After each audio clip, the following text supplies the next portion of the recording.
Hi, I'm Angified. I started Angified Presents. We share the love of music. It has been medicine and therapy. Nothing else worked. It has saved many of us. With mental health, we need to open our eyes. Hurt people hurt people. We ask that you listen, comprehend, and relate with your ears. Form that heart of unity and one. We share on this stage. Statistics, feelings, And ourselves. we stand with the belief to be you, to be heard, and to be original. We all may be different, with opinions and beliefs. At the end of the day, we are all brothers and sisters. We are family. We ask that you join us in a magical journey with artists from around the world. Open your minds, let in the love, and listen with your hearts. We all want a better tomorrow. Be one. Communicate and look out for one another. And then, and only then, will you find the world. We will find peace in all the world. You'll find the world. And you will find in this shining world heroes among us and every boy and girl. Many have been broken, red hearts turn black. Love will melt the ice and turn it back, and you will find the world. You will find the world. You will find the world. And when you find a place called home, where everyone is free to roam, a whole new world, a better place for our children's futures at stake. And you'll find with music in your soul, laughter in your hearts, together we can grow a better place with love in us all. And you will find together we can save it all. And you will find a place called home, where everyone is free to roam, a better place, a whole new world for our children's future.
We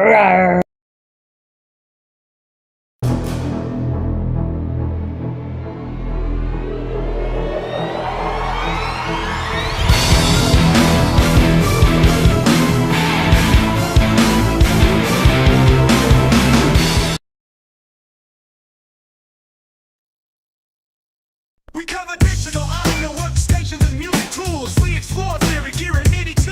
How to arrange, compose, and the art of arranging. Taking a look at AI and how the times have changed. On a PC or a Mac and even with a mobile device, we'll be talking about it all every Thursday night. From software to plugins and synths that entice. Dive deep into tech and let creativity take flight. Talkin IT. We're talking IT. Come and join in and have some fun. It's highly educational with a lot to learn. From bedroom producers to seasoned pros, we're breaking it down so knowledge grows. Whether you're a DJ or a beat making wizard, we got the tips and tricks to make your sound sizzle. Mixing and mastering, that's our jam. With the tutorials and tips on how much rap. Get the best quality from your setup and gear. Tune in every week and lend us your ear. We're talking IT. Come and join in and have some fun. It's highly educational with a lot to learn. We're talking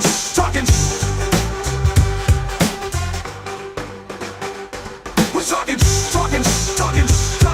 IT. We're talking IT. Every Thursday night on Angified.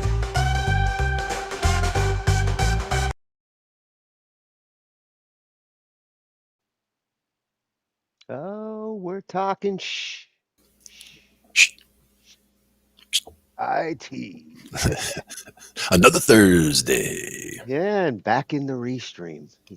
Excellent. Been a moment. Since the WAG, like we've been doing it over in the Zoom because it's a little easier with everything we're shuffling around. But now that we've gotten through round 2 and we're rolling into round 3, it's getting a little easier. Things have been cut down drastically from 32 to 16 to now 8. And last week we covered some of the genres that they had done for round 2. Round 2 produced some fantastic songs.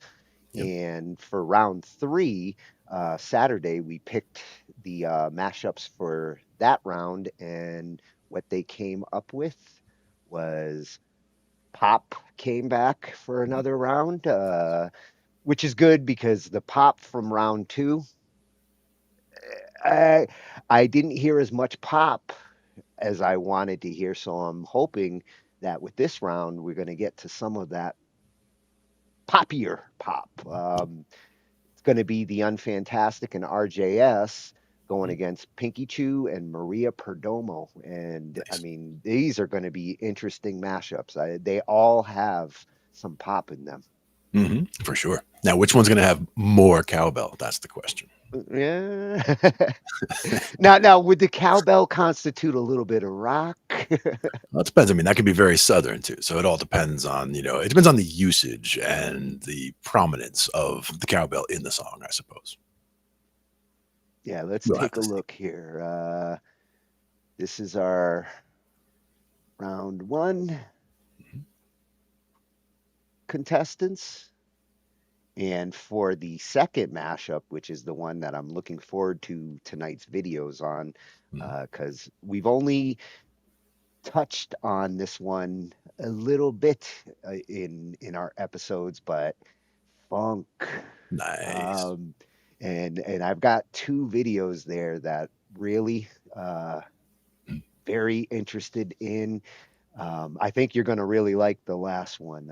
Let's take a look and see what we've got lined up here. Oh, yeah. Gotta love the funk. And I've got a little bit of variety. To start, we're going to be looking at some news. Things that are coming out, like, the AI laws and what's going on there. It's Yeah, constantly changing like every day. exactly. And And she's a good one to keep up with for that kind of thing for sure. yes, of all channels, like when it comes to what's going on in the music industry, this channel rules them all. Hmm. Not only is she an awesome lawyer who knows what she's talking about, but Hmm. she also sees it from an artist perspective because she's also a talented artist. So, you get to hear from a good source here, and nobody has been studying what's going on with the AI copyright laws more than her. She Hmm. is updating every night on this. Indeed, lots of good stuff. Yeah, and here she's going to be talking about what's going on over at Udio because there's a lot of changes going on there. Hmm. Nice. And then to kind of slide into the genre themes that we're going to be looking at tonight, this one is very different than the genres we've been talking about. I've never heard of these genres. These are all genres that are coming from other countries, other parts of the world. And what I found interesting with this one is, he's suggesting some of these genres are going to start to take some relevance in 2025. So Hmm. I'm curious to see and hear like what's going on the other side of the planet. Yeah, and trying to see what kinds of, even if only elements of these styles make it into new stuff in 2025 here. It'd be interesting to see which ones track, which types of changes or which types of things stay constant from one thing to the next. Yeah, yeah.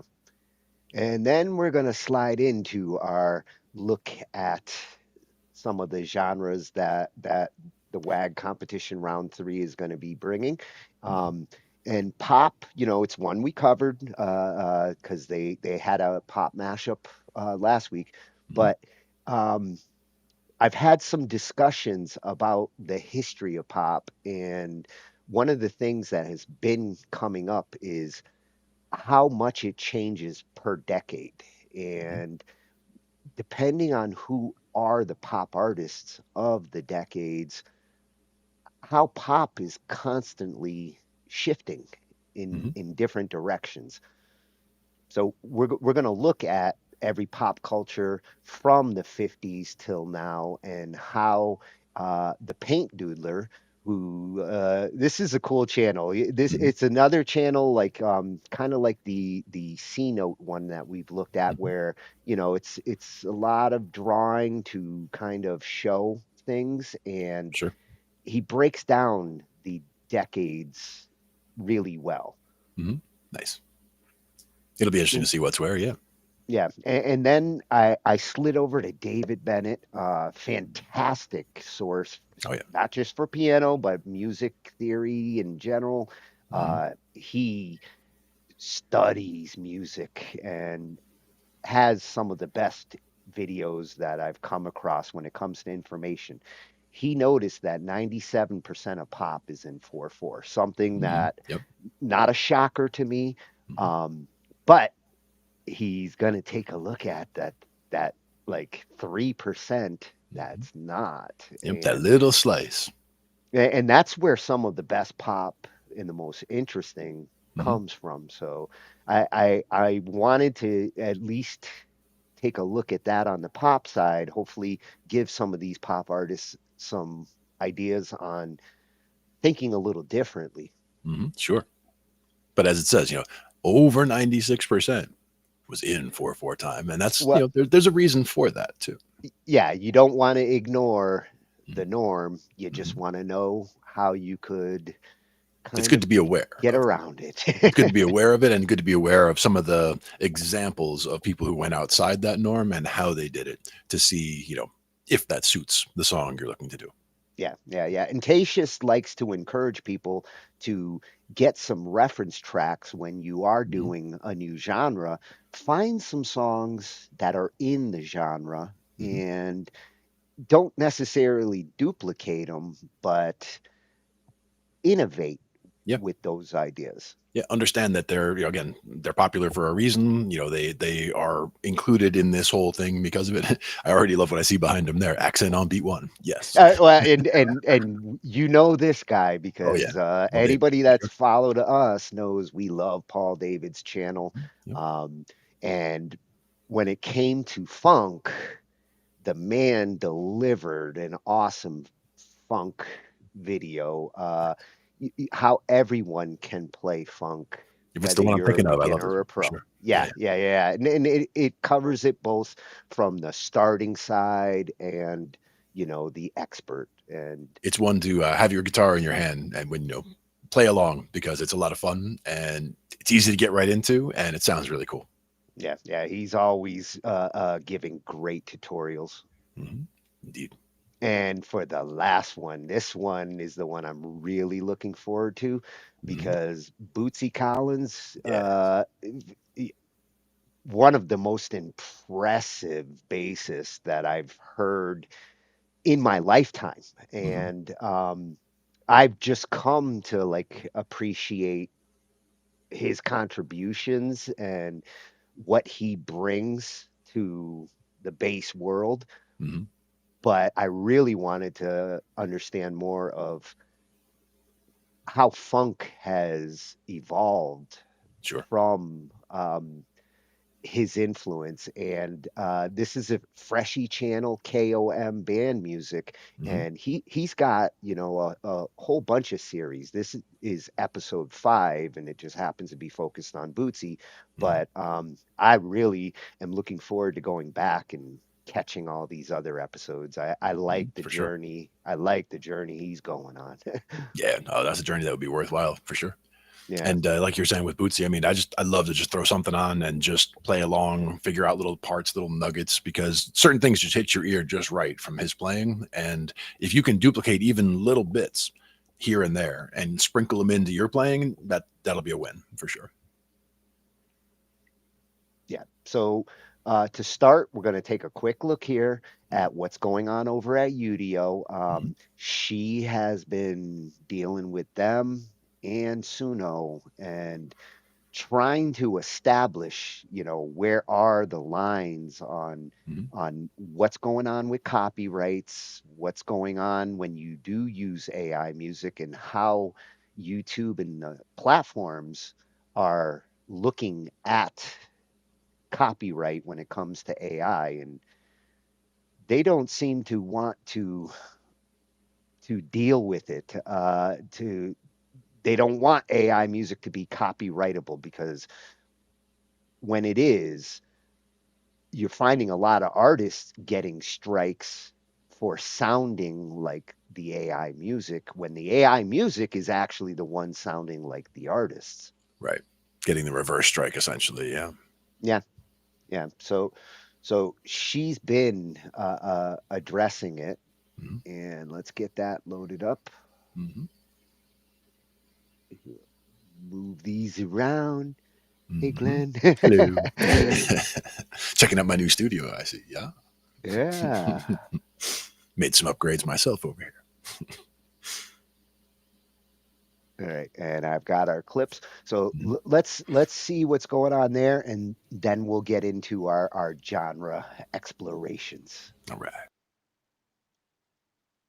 Udio updated their terms of service. I'm looking at what limitations, what are the no-nos, at what point when one of you gets sued because you use this platform and the melody was like too close to the Universal song and Universal's now suing you. If you're using this, if you're doing the thing, please, make sure you just...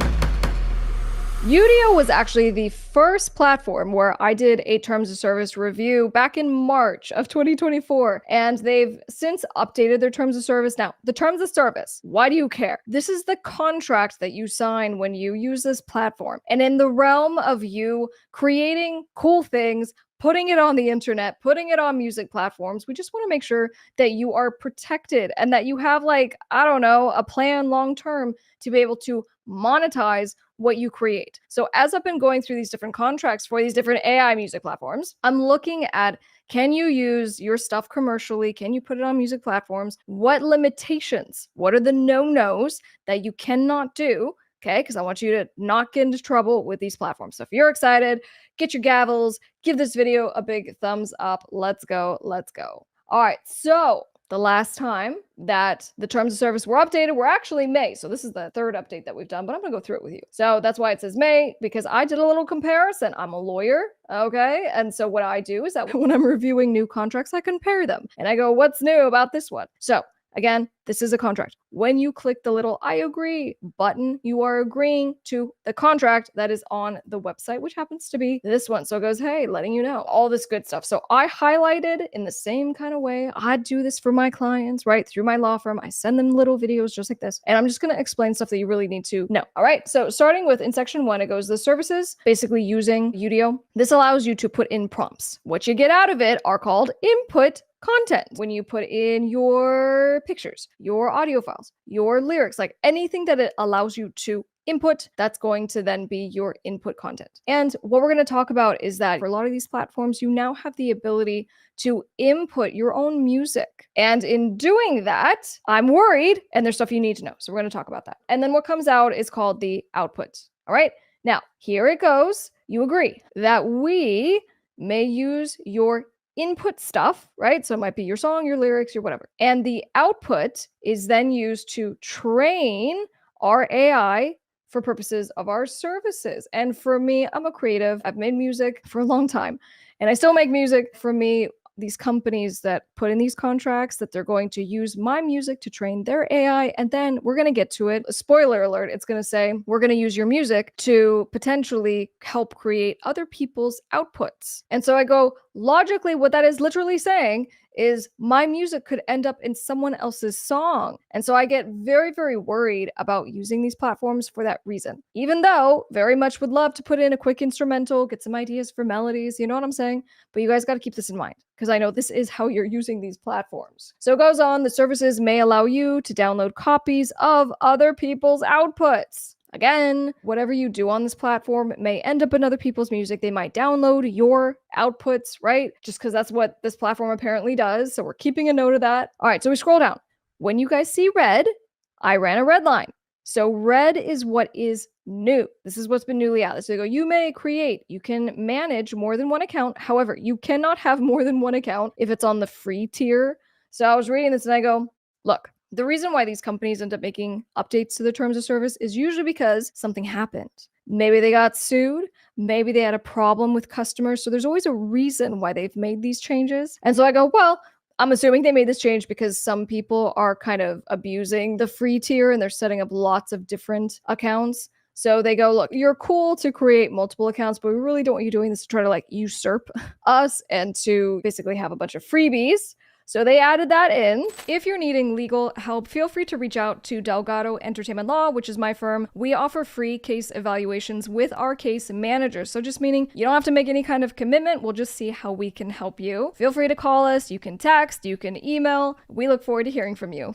Now, restrictions on your use of the services. They also added the following. They go, hey, it's not okay for you to impersonate or attempt to impersonate someone else using our services. This includes by providing inputs that you do not have authority to use, or by providing inputs to attempt to create outputs that impersonates someone else without their authorization. On a recent video, we covered AI voices and how some of these companies, also of which that I'm looking at, they're like, hey, you want to create Taylor Swift's voice? And I'm like, guys, if you see that, there's all kinds of publicity laws that say you cannot do that. You cannot go and use someone's voice without their consent. So that's why these companies are making it real clear in their contracts with you. They're like, hey, we're letting you know you're not allowed to do that. That's no good. So that's actually one of the things that they added here. They also added, you can engage in artificially increasing or manipulating the number of plays, likes, or metrics of your outputs or outputs of other users. All right. So no fakery,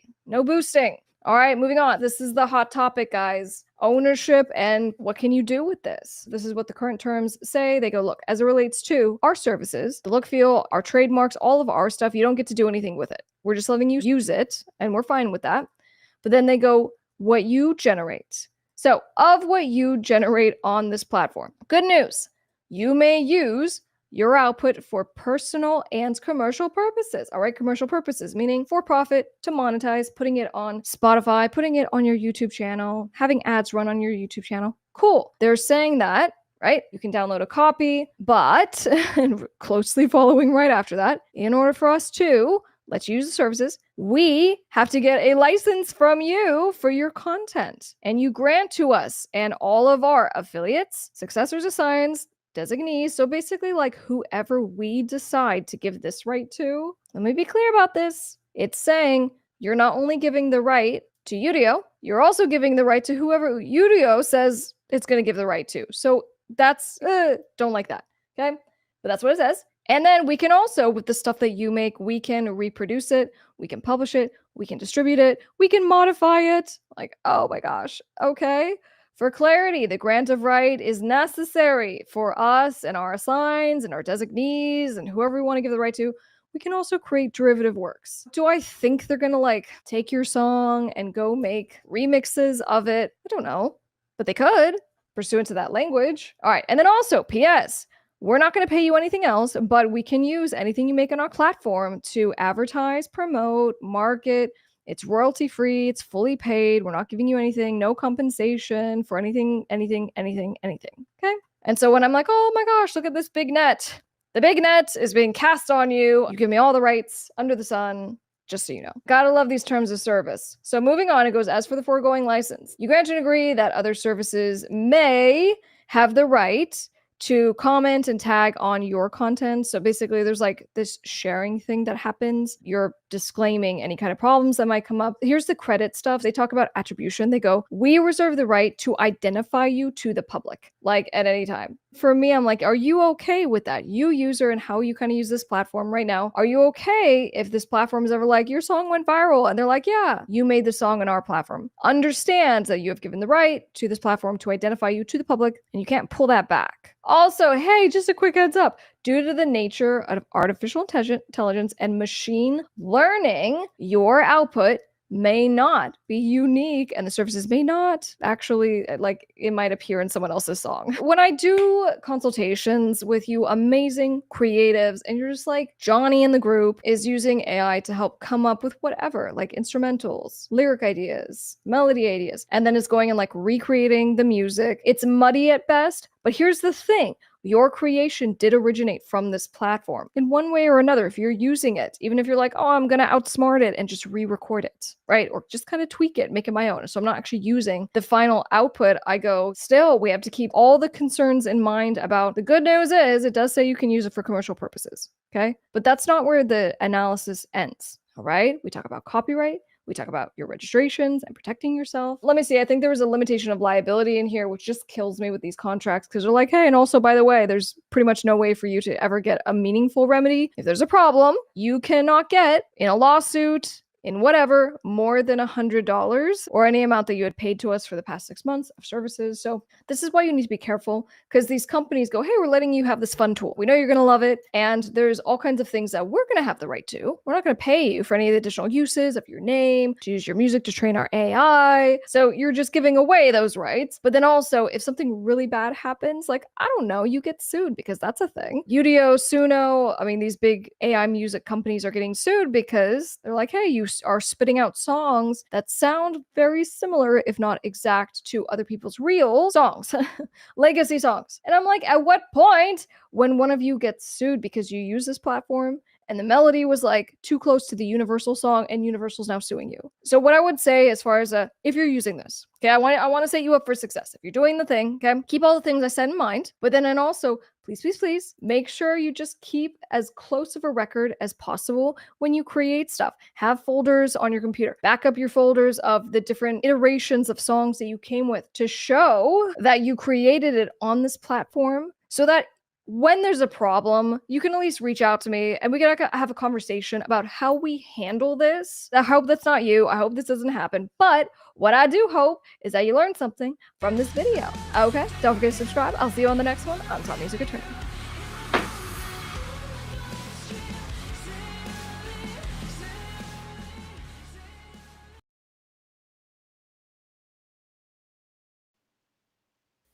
Oh, by all means, subscribe.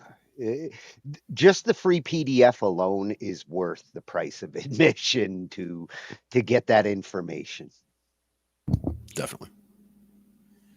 Lots of good And points in there. And again, I like the way that she goes through all of the language and really breaks out the parts that are the most important or the, most changed, most impactful since the last iteration.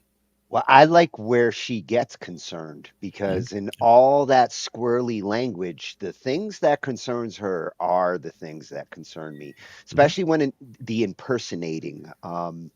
Yeah. That Training is the going. AIs, that's new ground that we've gotten into. And yeah, I mean, it's a thing. And they're saying you can use this cool tool that we got you, but it's going to help us to help everybody else make more music. And as she said, that means that your songs could be incorporated into, at least even into the mind space of the new tool, Yeah, and that's one of the things that she has been arguing with them and fighting them about is the impersonating works in both directions. So if the AI is generating something that it's trying to impersonate an artist, and the artist comes out with something after the fact that sounds like what the AI produced, there's this weird circle of the artist is the one getting the copyright marks because they sound like themselves. Yep. And it's happening. Yeah. And that's where maybe instead of like picking one artist and trying to really focus on sounding like that or trying to impersonate that, pick two artists and go for a blend and see if Yeah. you can move that slider like a little more this side or a little more that side and, try to work it out where it's not uniquely either one of them, but enough between the two that it doesn't count. Well, and this is just emphasizing the importance of bringing yourself into the music. Yep. Finding something about your musicship that makes it unique, distinct. Nowadays, it's more important than ever for an artist to actually define themselves. Otherwise, they will sound like everybody else. Yep. And again, it's all the same 12 notes. So, it's all about what you do with them. Yeah. So that was Miss Crystal over at Top Music Attorney. Again, awesome legal resource for artists and musicians. You're getting great advice here. She's paying attention to one of the most important topics right now in the music industry. Yeah, and as she said, she stays on top of it for reasons. I mean, she has clients. She's into this stuff all the time. So it's like we're not necessarily looking at this ourselves, but she's actually doing this daily. So it's high on mind, and as far as what she's doing there. She's reading all that legalese and disclaimer that most of us don't.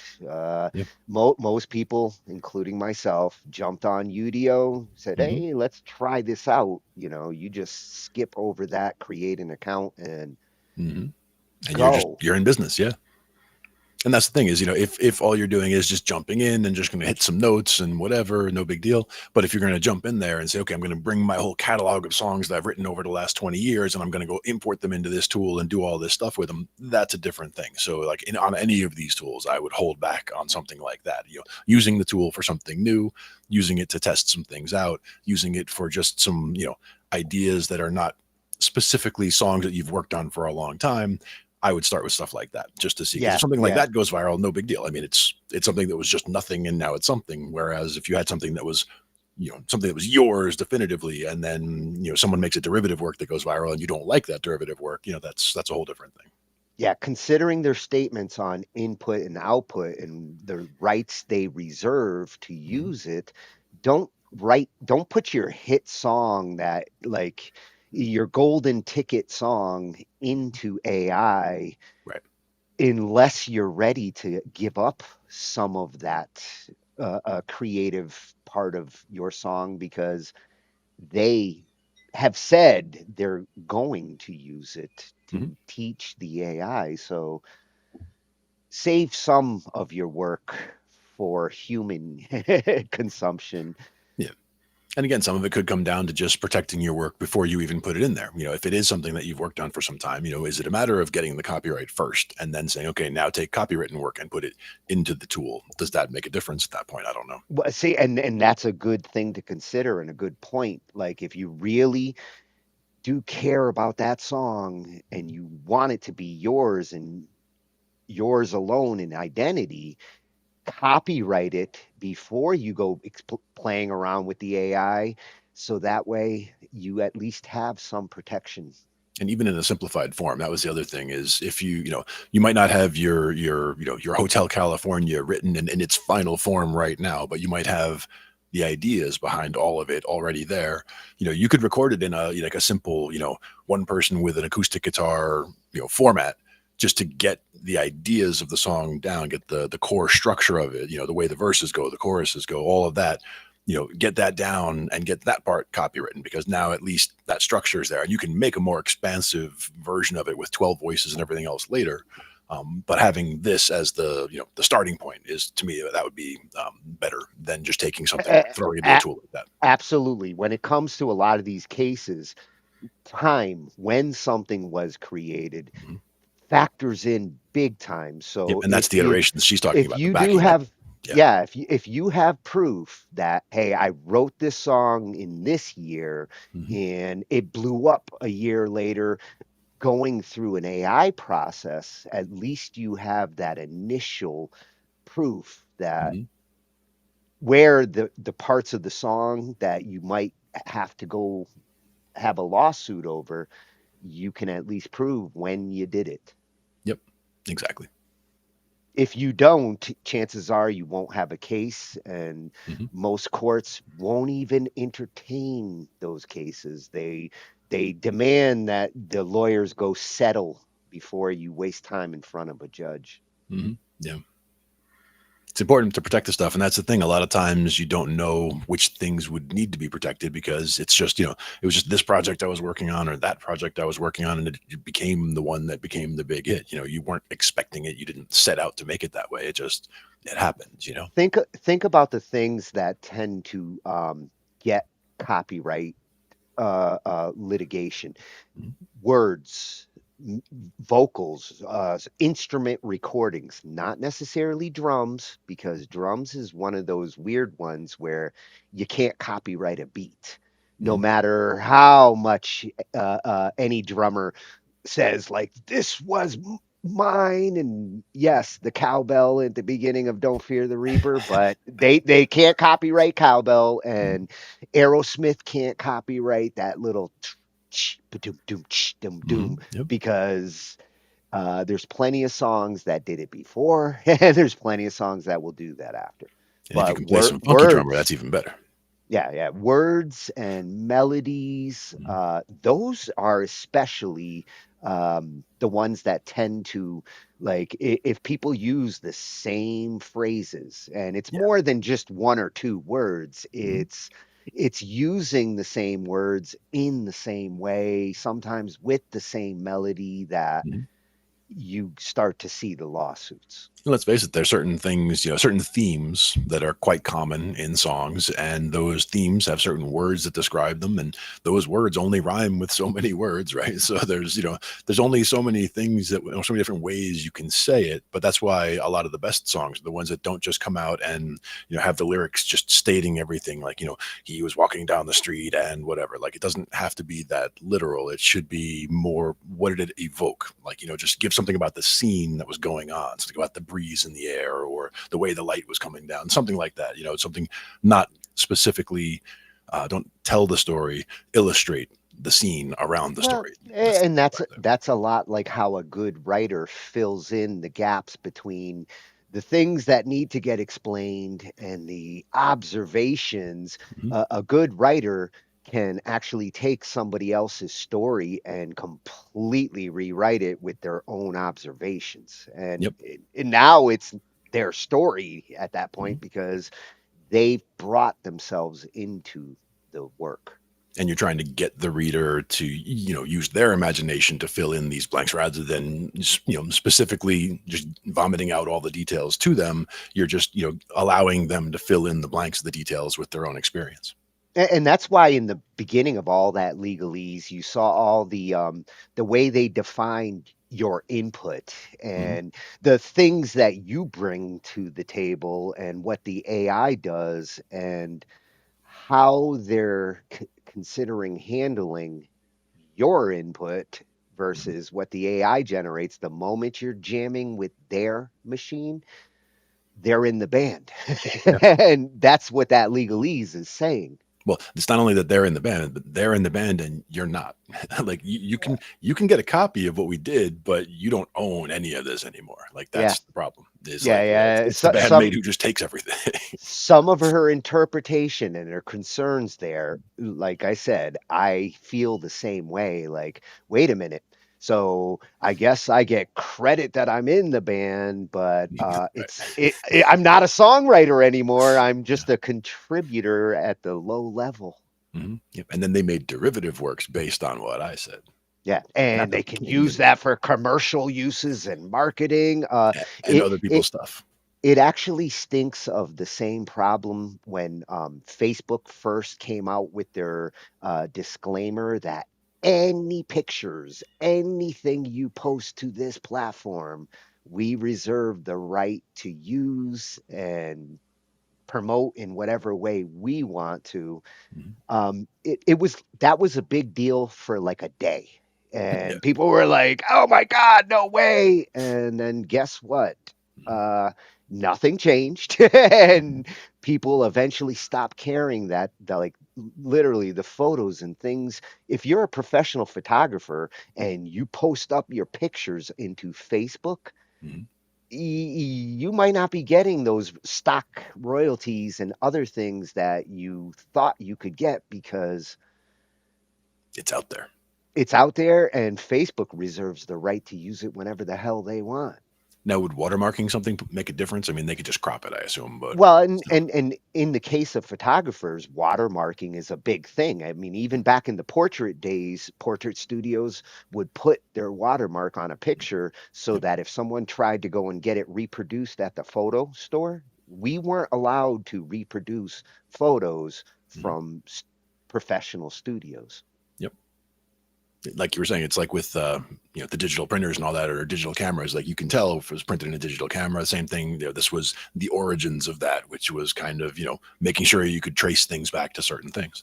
I feel that with these AI generated audio tracks, they're going to have to find a way to stamp them at the metadata level so that regardless of how many times you copy this file, even if you take the track, process it, and put it into another DAW, the type of watermark I'm talking about will still be there because it's part of the initial sound. You don't necessarily have to hear it, but it is a way of identifying that later you could use a watermark reader to see if there is something in that media file. Right. And I think that's coming. I think that if you're going to have computer generated media, at some point there's going to be a file meta tag that is not removable because it's not in one consistent place. It's like having a picture with 1 billion pixels and only a handful of pixels are actually blanked out so that it's like a barcode. And if I take this like little scanner, you might not see anything when you're looking at the picture as far as that watermark, but those few pixels strategically removed is a barcode. Yep. And again, it's an arms race, so that the better we get at detecting something, the better people are at avoiding it. And it's a back and forth with all of that. But at this point, it's more just about making sure you can reserve the rights for your work and don't let your work get absorbed up into some of these AI clouds that are happening. If it's work that you've put a lot of time into. I think your advice of get it established and copywritten before you go into that playground, and that's about the best you can do to secure yourself in this unknown new world. And even there, you might have to check in those terms of service to make sure that it doesn't specifically disallow copywritten content to be put in, because they might do that too, just to say, hey, we want to have, they want the ownership and they already saw this coming and saw the way around that, Yes, they might complain that they can't actually utilize their terms of service with this material, so therefore don't use it. Who knows? So, I mean, it's one of those things where, like, if my stuff went viral, it's like, oh, such a terrible problem to have. Like your stuff went viral, and now you're trying to fight for the for the rights of it. It's like, well, it didn't earn me anything already. So if it earned something, that's great on its own. Whether it was for me or whoever. But at the same time, you would want credit and compensation for your work. Yeah. If you take the work serious. So I will be keeping up with Miss Crystal because she is getting there and finding out like what is the deal. Thank you, Crystal. Bring the gavel. Yeah, at Top Music Attorney. So now we're gonna slide over to Servita Music. This one is the 5 new genres in 2025 that people should, I guess, be aware of. He feels like these genres are up and comers. They're new. I've never heard of them, so like for me, they're really new. And I thought this would be a great bridge going into our look at pop and funk, because there might be a little bit of both hiding in these new genres. That's what I was going to say. Is you can see which elements of whether it's pop or funk, which elements you can pick out in the different styles that we're going to take a look at here. Yep. Oh, did I get his at? Oh, it is at Servita Music, just like the title. Slick. All right, let's see what these genres are. I asked you guys on Instagram what are some genres to look out for in 2025, and in this video we're going to be breaking down the top 5 most popular answers. Well, the first genre we're going to look at is our most requested one, and that is going to be hood trap. So hood trap is an underground genre of rap that's been growing in popularity from social media over the last year. And some notable artists are Xavier Sobase as well as Subi Bobby. So first we're going to be breaking down the melody, and then we're going to be breaking down the drums. Now starting with the tempo, we're going to be going up to 160 BPM. Now in terms of melody, we can go in a lot of different directions, but a lot of hood trap sounds mainly sound simple and dark. So the simplest and darkest thing we can start with is a low piano note being held out. The next thing I'm going to do is layer this piano riff on top of it. I'm using the harmonic scale to make it sound more dark, and I'm also adding reverb and delay to make it a bit more ambient. And the last thing I'm going to add is some strings, just doing a really basic chord progression. And this is going to add more dark elements to the beat. And that's pretty much it. Like I said, simple. Now let's move over to the drums. Now the main drum sound you're gonna hear in hood trap is that snare, and that's gonna be playing a dotted 8th note rhythm that sounds like this. And then we're gonna add a clap that's gonna be on the 2 and 4, and we're also gonna add some accent snares that goes in between the main snare pattern. Next thing we're adding is the 808, and that's gonna be following that dotted 8 snare pattern as well. I'm also gonna add some open hi-hats, and that's gonna emphasize those beats even more. In this genre, there's not usually any kicks, but you can add some kind of stomp or gunshot effect on those downbeats. And one last thing you should do is drive that 808 because they really like that distorted and crunchy sound.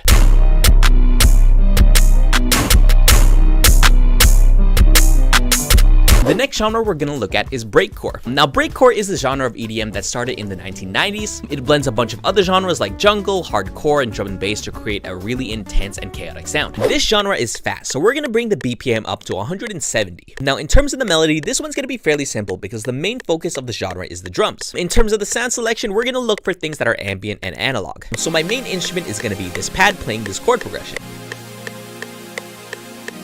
The next thing I have is a respace following the chord progression and also adding some slides. And the last thing I'm adding is an analog lead that's just playing a simple melody. And that's all I'm doing, so let's move over to the drums. Now the drums for breakcore are really unique because we're gonna solely rely on sampling. Now the first thing we need to have before we start is a drum break. And if you don't know what that is, a drum break is basically a really short drum solo. The most popular drum break is the amen break, but I'm gonna use this one I found here. Now instead of using the drum break just like this, we're gonna chop and rearrange it so we get a more chaotic sound. In breakcore, you're gonna hear a lot of stutters and rolls, so we're gonna manipulate our drum sample to do that as well. And to spice it up even more, I'm gonna add some drum fills. And the very last thing we're gonna do is I'm gonna take those melodic elements and we're gonna have them match up with those stutters and rolls, and we're gonna add some glitch effects on top of that so we can really bring everything together.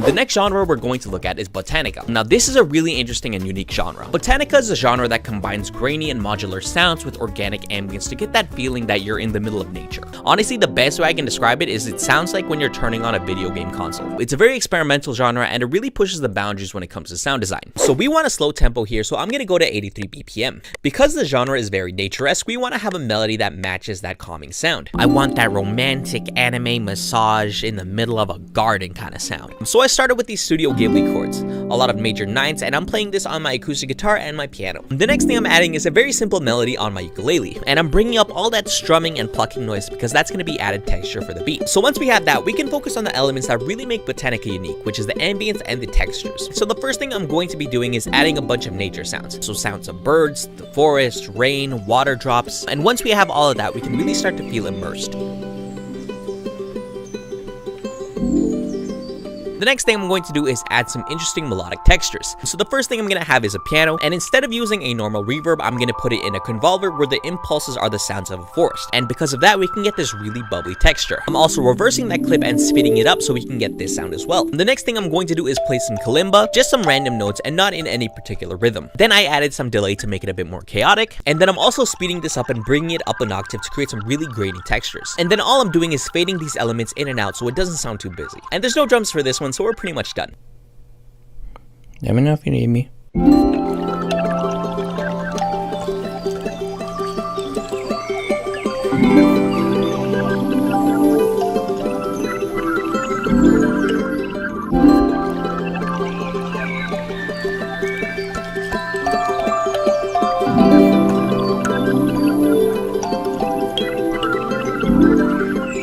The next genre we're going to look at is UK Garage. UK Garage is a subgenre of EDM that started in the UK in the 1990s. It takes inspiration from genres like house, jungle, drum and bass, and R&B, and since then it has reemerged into popular music today and is taking more modern influences. For the BPM, we're going to be going to 130. Now in terms of melody, it's pretty diverse at the moment, but a really popular sound right now is starting with some plucky chords. So for the chord progression here, I'm using some minor ninths and some diminished chords to give it some depth, and the rhythm is very syncopated to give it that bounce. The next thing I'm going to add is a chop vocal, and this is really going to help give that EDM feel. And the last thing I'm going to add is a bass. In this genre, basses can range from soft and muted to wobbly and grimy, but in this case, I'm going to be going for something a bit plucky. Now UK Garage has some really distinct drum rhythms, so we're going to start off really simple with the snare on the 2 and the 4, and then we're going to add some hi-hats that are going to be hitting the offbeats. The next thing I'm adding is another set of hi-hats, and that's going to do a lot of syncopation, and this is where you can really start to hear that UK Garage sound. I'm going to offset these secondary hi-hats, and that's going to add a bunch of swing to the beat, and now you can really start to hear the difference. And I'm also going to add some secondary snares to accent that syncopation as well. Now for the kick, you can either do a spaced out pattern, but in this instance, we're going for more of a club vibe, so we're going to do a 4 on the floor kick instead.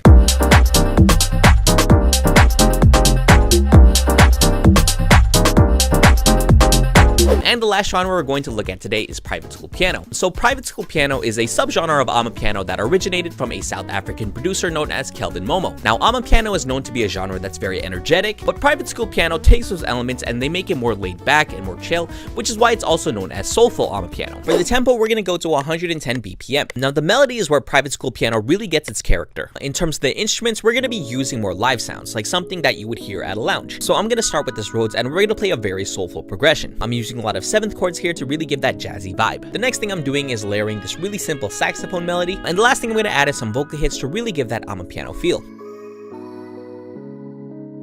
Now in terms of the drums, we're going to be doing some pretty standard amapiano drums. We're going to start off with that soft kick, and that's going to be playing every quarter note. For the clap, I'm going to put that on the 2 and the 4, adding some shakers to get that rhythm, and then adding a bunch of percussion to give it that bounce. The last thing I'm going to add is that classic log drum. That's going to be following our progression, but once again, remember this genre is supposed to be laid back, so this time I'm taking off a lot of high frequencies from the bass to make it less intense.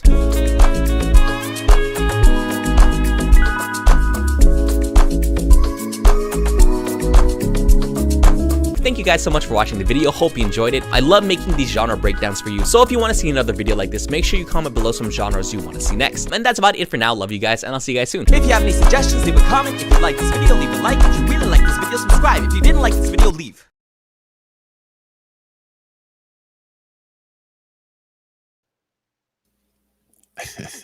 Oh, I don't want to leave. No. I want more. Yeah, very well done. Nice breakdown. Yeah, and just looking at these videos, he does have, transforming one melody into 5 different genres. I love That's a good videos exercise. like this. Yeah, yeah. This is the kinds of channels and videos I'm so glad we get to find. That one in particular, or that type of video in particular, where you're going to take one particular melody or one song and transform it into 4 different other styles. That's really useful if you have songs that you've written that just don't seem like they feel quite right. Rather than just tossing it, just try reimagining it. Maybe it's a Yeah, country song, maybe yeah. it's funk song, maybe it's a much more simple blues song. Who knows? Like you can just change it around completely and just take the ideas, the nuggets of the song, and use them in different ways. And it's a Yeah, great exercise. yeah, one of the things I noticed with these genres that he mentions here, they're all kind of EDM based. Mhm. The I have to rethink my drum statement earlier, where like, yes, you can't copyright drums, but in this new EDM world where there's chromatic instruments on top of these drums and the beat making they're doing Mhm. is not just something percussive that can't be copywritten. There's a melody there, yeah. There's a melody that in some cases really makes it identifies it like a genre. So identifying an artist who has a certain kind of beat using certain instruments to counter the percussion Mhm. might have a legit copyright there. Like the fact that there were some faster songs, there were some slower songs. Like covered a lot of ground in terms of the styles that he just did in that quick 5. And still, again, the use of the tools, the way he's describing all the different changes real quick, and then just showing you what it looks like on the spectrograph as he's going across. I mean, that was great. Yeah, yeah, and a good pick across different types of genres. He Yeah, started with the EDM-ish ones, but that was a private piano at the end. private, yeah, Oh, I'm gonna check that one out yeah, because yep, I like the sound, and you had me at piano. for sure. Yep. And then was that the one that started with the Rhodes also? I mean, that sound was beautiful, like that little Yeah, Rhodes melody going. I yeah, like that. yeah. I need to get my electric piano Mhm. groove on. Got Mhm. all these cool new patches. Sweet. So at Servita Music, great new freshy channel. Right. Gonna be checking out these different genre approaches. He's gonna help me understand where like some of this electronic music is going. Mhm. Very cool. So now we're gonna get into the nitty gritty on the 2 mashups that we have. We've got a pop mashup and we've got a funk. So we're gonna take a look at pop from the perspective of where it's been, how it's been defined, and what it's going to take to make pop songs now. Mhm.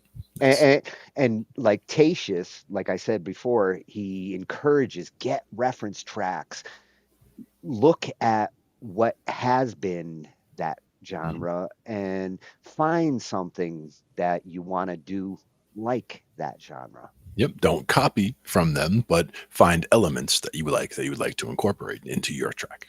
Yes, learn from Mhm. Yep. them. So the Paint Doodler, another freshy channel Mhm. at Paint. That's it. Yeah, I have to zoom in, Glenn. Uh, Yeah, at the Paint Doodler, another one with the same name as the at. I love these channels. mhm. And he takes that like kind of drawing approach. We've seen some other channels that do it this way, and as a learning tool, I love when they do it like this. I wish I had this as a kid in school. Yeah, I would have Mhm. picked up on this kind of history way faster. Nice. The birth of cool. Well, he's going to show every pop culture decade Mhm. in with an explanation, and he's updated it. So like he's getting into the 2020s now. So that's what I really want to see is where is pop going? Let's check it out.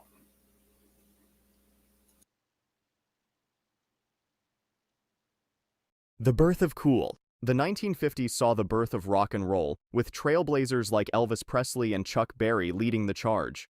Their electrifying performances and rebellious attitudes captured the hearts of teenagers everywhere, and you could almost feel the energy crackling through the air. At home, families gathered around their TV sets to watch groundbreaking sitcoms like I Love Lucy and The Honeymooners, laughing together and bonding over the hilarious antics of their favorite characters.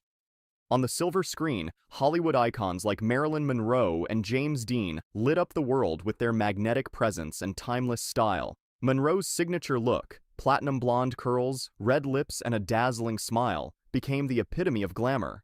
Meanwhile, Dean's brooding intensity in films like Rebel Without a Cause spoke to a generation of restless youth eager to break free from the constraints of their parents' world. Fashion in the 50s was all about polished elegance, with women in figure-hugging dresses and men in sharp, tailored suits. It was a time of prosperity and optimism, as families moved to the suburbs and embraced the American dream. So imagine hopping in your '57 Chevy and taking a spin through the vibrant, thrilling world of the 1950s, the decade that gave birth to pop culture as we know it today. The swinging 60s. The 1960s was a decade of big cultural shifts that forever changed the landscape of music, fashion, and social norms. It was a time when the youth boldly challenged the status quo, and creativity knew no bounds. Imagine the excitement of watching the Beatles lead the British invasion, captivating audiences worldwide with their infectious melodies and charming wit. Picture yourself immersed in the psychedelic wonderland of Woodstock as Jimi Hendrix, Janis Joplin, and The Who delivered electrifying performances that defined a generation. The 60s also saw the rise of iconic television shows like Star Trek and The Twilight Zone, which transported viewers to new worlds and challenged their perceptions of reality. On the silver screen, films like Psycho and Easy Rider pushed the boundaries of storytelling and ushered in a new era of cinematic innovation. Fashion in the 60s was all about breaking the rules. Women embraced the mini-skirt and bold, colorful patterns, while men experimented with longer hair and more expressive styles. The decade also witnessed the birth of the hippie movement, with its emphasis on peace, love, and self-expression. From the March on Washington to the moon landing, the 1960s was a decade of momentous events that shaped the course of history. The groovy 70s. The 1970s was a decade of disco balls, bell-bottoms, and bold self-expression. It was a time when the music was as loud as the fashion, and the dance floor was the place to be. Picture yourself in the heart of the disco era, as the Bee Gees and Donna Summer dominated the airwaves with their infectious beats and soaring vocals. Imagine the thrill of watching John Travolta strut his stuff in Saturday Night Fever, his white suit and smooth moves becoming instant cultural icons. But the 70s wasn't just about disco, it was also the decade that gave birth to punk rock, with bands like the Ramones unleashing a raw, rebellious sound that would influence generations to come. On the softer side, singer-songwriters like Carole King and James Taylor crafted introspective, folk-inspired ballads that spoke to the heart. In the world of television, groundbreaking shows like All in the Family and The Mary Tyler Moore Show tackled social issues with humor and heart, paving the way for a new era of sitcoms. And who could forget the cultural phenomenon of Star Wars, which launched a franchise that would captivate audiences for decades to come. Fashion in the 70s was all about individuality, from the flowing bohemian dresses of the hippie movement to the glam rock style of David Bowie. Men embraced longer hair, sideburns, and bold prints, while women rocked high-waisted jeans and platform shoes. The radical 80s. The 1980s was a decade of big hair, bold fashion, and even bolder pop culture moments. It was a time when excess was the norm, and the world was forever changed by the rise of MTV and the birth of the music video. Imagine the excitement of watching Michael Jackson moonwalk for the first time, his sequined gloves sparkling under the spotlight. Picture yourself at a Live Aid concert as icons like Madonna, Queen, and David Bowie took the stage to raise awareness for famine relief, their performances becoming instant cultural touchstones.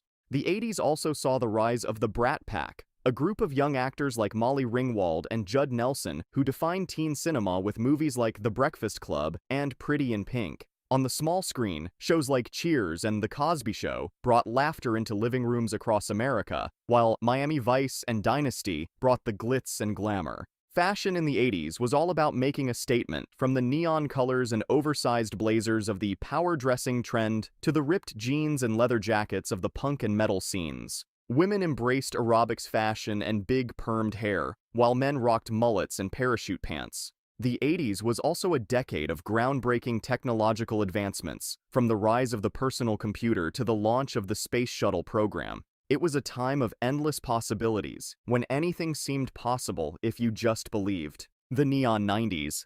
The 1990s was a decade of grunge, girl power, and groundbreaking technological advances. It was a time when the world was connected like never before, and pop culture was shaped by the rise of the internet and the birth of the MTV generation. Imagine the raw energy of Nirvana's Smells Like Teen Spirit blasting through your speakers, as Kurt Cobain's haunting vocals and distorted guitar defined the sound of a generation. Picture yourself at a Spice Girls concert as the iconic girl group preached the gospel of girl power to a sea of adoring fans. The 90s also saw the rise of iconic TV shows like Friends, Seinfeld, and The Simpsons, which became cultural touchstones and spawned countless catchphrases and memes. On the big screen, films like Jurassic Park and The Matrix pushed the boundaries of special effects and storytelling, while Clueless and 10 Things I Hate About You redefined the teen comedy genre. Fashion in the 90s was all about experimentation and self-expression, from the grungy flannel shirts and ripped jeans of the Seattle music scene to the bright neon colors and platform shoes of the rave culture. Women embraced crop tops, chokers, and high-waisted jeans, while men rocked baggy pants and oversized sports jerseys. The 90s was also a decade of major technological advancements, from the widespread adoption of the internet and email to the rise of the cell phone and the launch of the PlayStation gaming console. It was a time of endless possibilities, when the world felt more connected than ever before. The digital decade. The 2000s was a decade of rapid technological change, and we were all along for the ride. Remember the excitement of customizing your MySpace profile with the perfect song lyrics and flashy graphics? The hours spent watching viral videos on YouTube and laughing at the latest internet memes? We witnessed the rise of reality TV, with shows like Survivor, American Idol, and Keeping Up with the Kardashians, dominating the airwaves and creating a new breed of celebrity. We stood in line for hours to see the latest Harry Potter or Lord of the Rings movie, marveling at the magic unfolding on the big screen. In the world of music, we experienced a decade of innovation and experimentation. We rocked out to the garage revival sounds of the Strokes and the White Stripes, and danced along to the auto-tuned beats of T-Pain and Kanye West. We discovered new music on iTunes and Napster, marveling at the endless possibilities of digital music. Fashion in the 2000s was all about low-rise jeans, crop tops, and trucker hats. We coveted designers like Juicy Couture and Von Dutch, and emulated the styles of celebrities like Paris Hilton and Britney Spears. The social media era. The 2010s was a decade defined by the rise of social media and digital technology. We witnessed the explosive growth of platforms like Instagram, Snapchat, and TikTok, which revolutionized the way we interact, share, and consume content. Social media influencers became the new celebrities, captivating millions with their daily vlogs, tutorials, and perfectly curated feeds. In the world of entertainment, streaming services like Netflix, Hulu, and Spotify changed the game. We had access to an endless library of content at our fingertips, and binge-watching became the new norm. Shows like Game of Thrones, Stranger Things, and The Walking Dead kept us glued to our screens and sparked countless water-cooler conversations. The 2010s also saw the rise of the Marvel Cinematic Universe, which redefined the blockbuster movie experience, with films like The Avengers, Black Panther, and Guardians of the Galaxy. In music, genres like EDM and K-pop gained global popularity, with artists like Skrillex, Diplo, and BTS dominating the charts. Hip-hop continued to evolve, with rappers like Kendrick Lamar, Drake, and Nicki Minaj pushing the boundaries of the genre and becoming cultural icons. The decade of transformation. As we entered the 2020s, the world was faced with a global pandemic. Almost overnight, our lives were transformed as we adapted to lockdowns, remote work, and virtual learning. The pandemic accelerated the adoption of digital technologies and changed the way we connect, work, and live. Despite the challenges, the 2020s have also been a decade of resilience, creativity, and innovation. Social media platforms like TikTok have exploded in popularity, giving rise to new forms of entertainment and self-expression. From viral dance challenges to political activism, TikTok has become a powerful tool for driving cultural change. The 2020s have also seen a renewed focus on social justice and equality. The inauguration of Kamala Harris as the first woman, first Black American, and first South Asian American Vice President of the United States was a historic moment that signaled a shift towards greater representation and diversity in politics. In the world of technology, the 2020s have been marked by rapid advancements in areas like artificial intelligence, 5G networks, and space exploration. The rise of NFTs, non-fungible tokens, and blockchain technology has also transformed the art world and sparked new conversations about ownership and value in the digital age.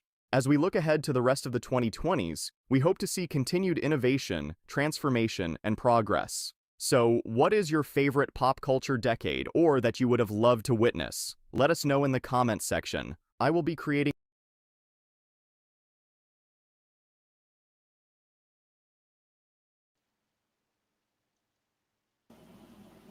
Oh, that got me thinking of something. Sure did. Well, a couple things. I mean, his point on how each decade and what was going on in those decades influenced the music, and the music in some cases influenced what was going on. Like, Oh, yeah. especially in the 80s, where activism and making songs like We Are the World really did change the musical landscape. Yeah, they go hand in hand. I mean, music, the culture, it all intertwines for sure. And how he's seeing things after 2000, like 2000 to 2010, a lot of EDM and development there, and then 2010 to 2020, cinematic music. He's not wrong. Marvel, with their like ability to make themes for each character, brought back like cinematic scores. We hadn't had them since like Star Wars. We were missing on those great composers that were bringing the cinematic sound. You gotta love the cinematic sound, and always a lot of piano in that. I know you like that. Yeah, yeah. But when it comes to 2020, and this decade is yet to be defined. Hey, we're halfway there. Yeah, but we still have no idea where we are. Yeah, sure. And And that's the thing, is we probably won't know until we're into the 30s, because that's one of those things you don't really look at the whole 10-year package until you're outside of it. Well, and what I found interesting about his observation there is that with social media, and now we're seeing the impact of social media, cryptocurrencies, the things he mentioned there, uh, kind of tied to what we're talking about with the AI, watermarks, ownership, and Yep. how do you Value. distribute properly. NFTs, I think, are going to become the musical contracts of tomorrow, whether you're doing it through an AI or whether you're selling your album. Um, those are the way to prove your ownership of something through the use of crypto technology. And that's where crypto is useful.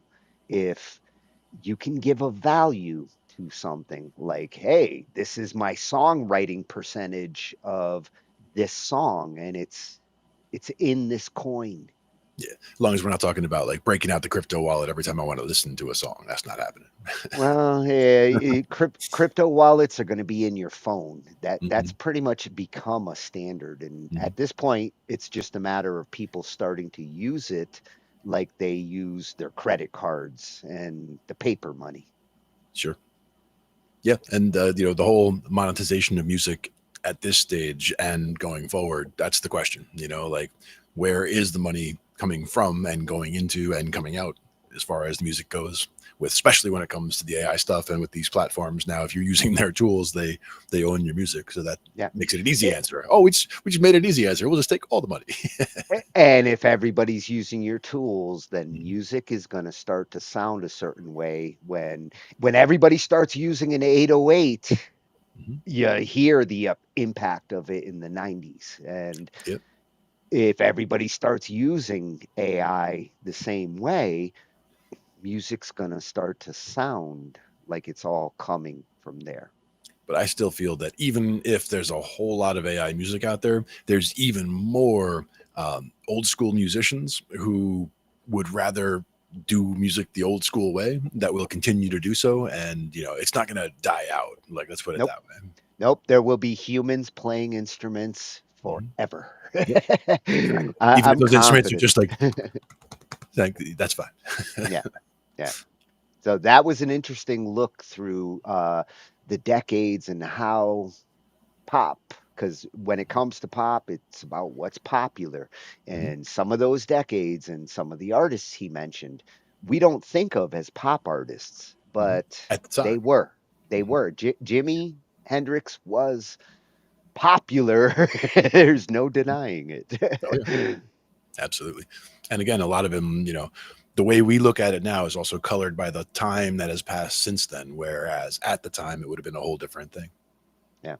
Yeah. The times change, and that's why the music changes.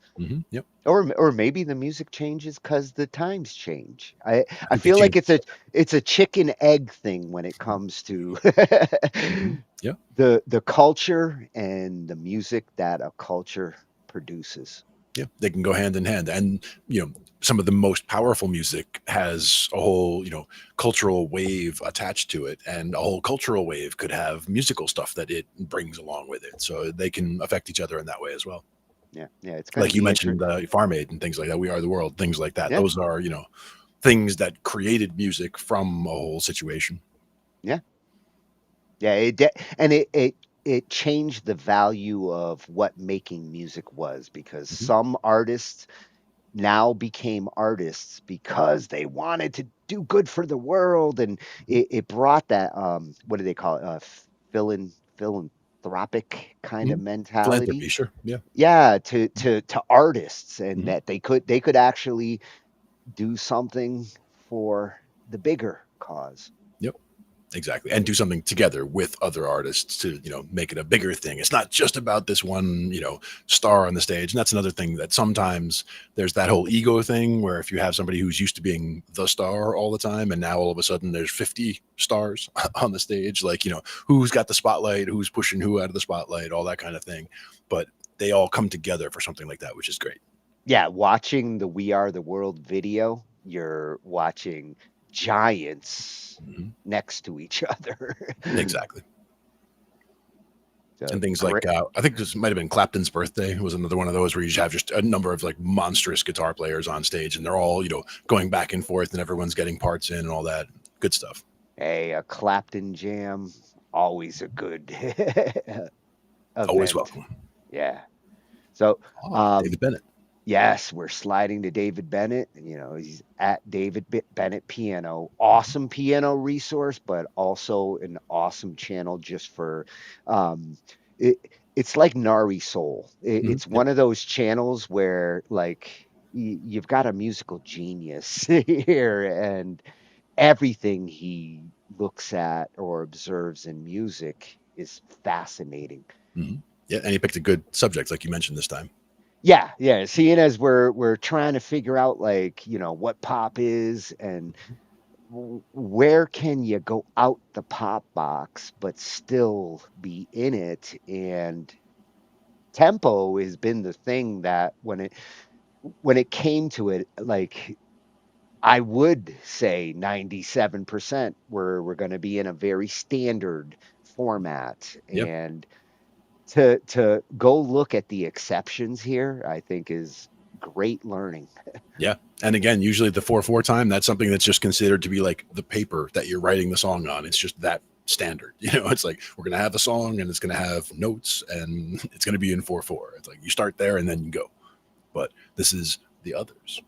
Well, and a lot of times you choose these time signatures for notation. Like in the old days, if you had to notate your music, you pick a lot of times the best for having to do the least amount of notating. Because if there's not a lot of really fast stuff, then you don't really need to be in a fast tempo to capture like every little thing. You can be in a slower BPM in an easier time and less dots, less ink to waste on the paper. Sure. So let's see what David says about this 3%. This video was made possible by HD Piano. Learn the best songs on piano at hdpiano.com. We all know that 4/4 time is the most common time signature, particularly in pop music, but how common is it? Well, I've just listened to the top 40 best-selling songs of each year from the year 2000 to the present day, and I noted down what time signature or time signatures the songs were using. And what I found is that 96.57% of 21st century pop music is in 4/4 time.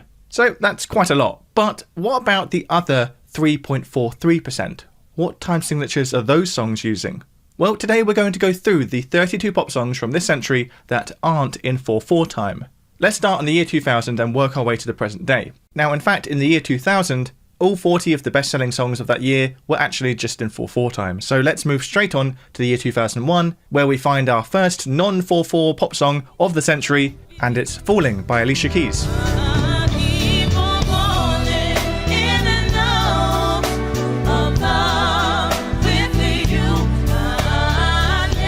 Falling is in 6/8 time. That means that we have 6 eighth notes in each bar of the music. But in practice, what this actually means is that we effectively have 2 main beats in the bar, which are each divided into 3 eighth notes. So it's a bit like being in 2/4 time with triplets on each beat. That's what 6/8 time is.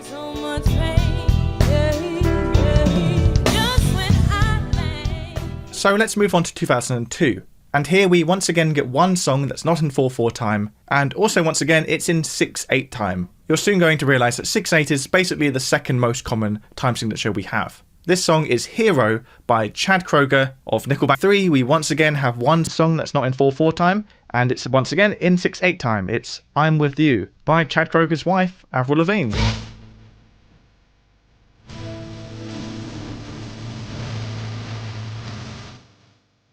So now we arrive at 2004, and for the first time we have not 1, not 2, but 3 songs that are not in 4/4 time in the top 40 best-selling songs of the year. And we have another Alicia Keys track, If I Ain't Got You. Some people want it all, but I don't wanna win it all. If it ain't you, baby. If I Ain't Got You is in 3/4 time, although it's a swung 3/4 time, effectively meaning we have triplets on each beat of the bar, so you could think of this as being in 9/8 time, but pretty much every transcription I could find put it in 3/4 time, so I'm going to count it as a 3/4 song. 2004 also gave us Hey Ya by Outkast.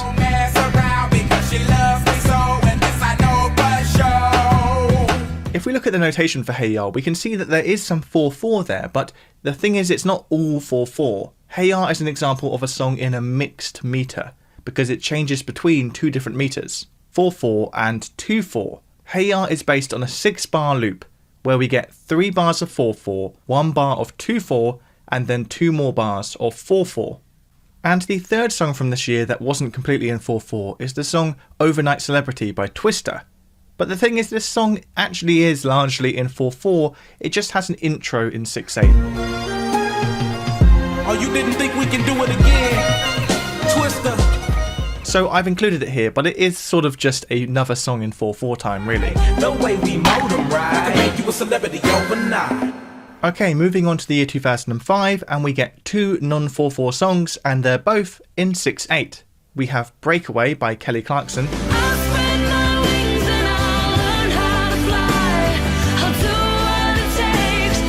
And we have You and Me by Lifehouse.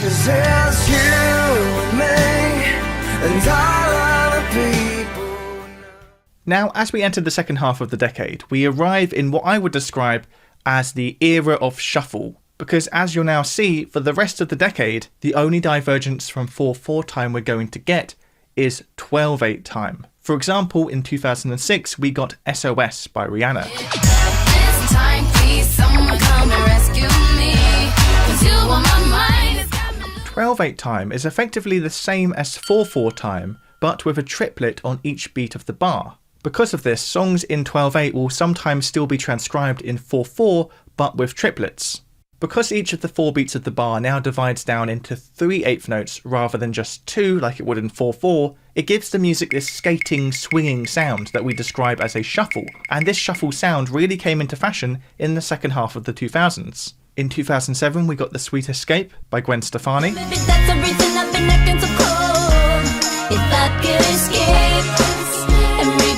In 2008 we got 2 different songs in 12/8, I Kissed a Girl by Katy Perry.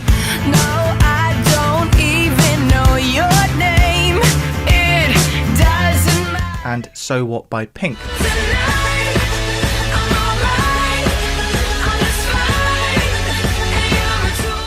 In 2009 we got another 2 songs in 12/8 time, Right Round by Flo Rida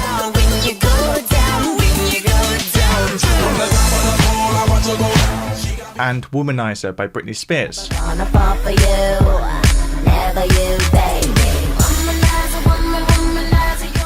2010 we got Cooler Than Me by Mike Posner, which is in 12/8 time.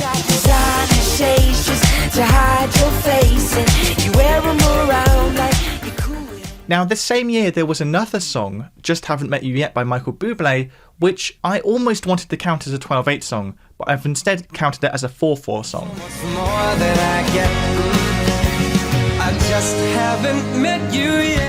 And this is because it sometimes isn't that clear whether to consider a song in a swung 4/4 time or in 12/8 time. Some transcriptions of Just Haven't Met You Yet put it in 4/4 but with an instruction to swing the rhythm like this, and some put it in 12/8.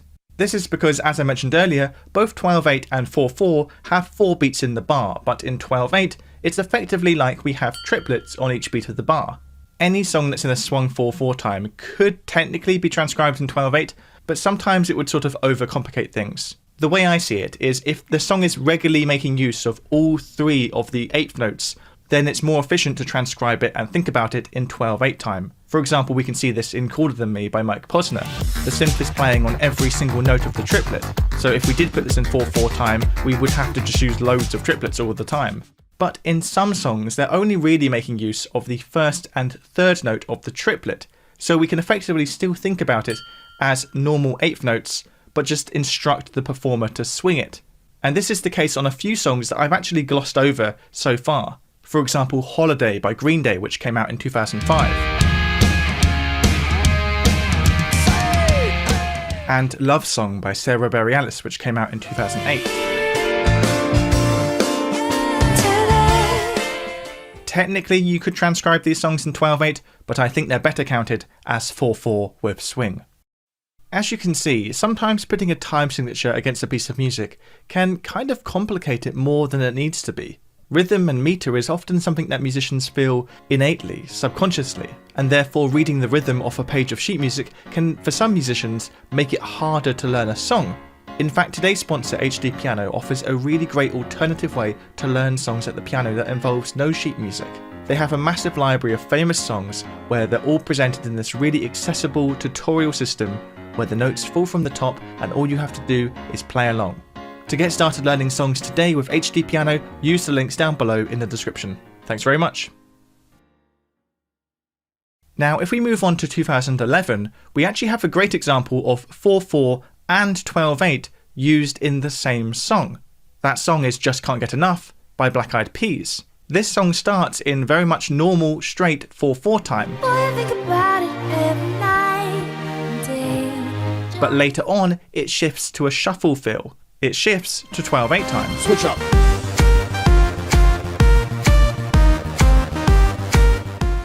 So let's go on to 2012, and in 2012 there was one song in the top 40 best-selling songs of the year that wasn't in 4/4, and it was the song I Won't Give Up by Jason Mraz, which was in 6/8 time. Stars, they burn, some even fall. In 2013 there was no non-4/4 songs in the top 40 best-selling songs, so let's move straight on to 2014, where we get 2 songs. We get Say Something by A Great Big World, which is in 6/8 time. Say something, I'm giving up on you. And we also get Latch by Disclosure featuring Sam Smith, which is in 12/8 time.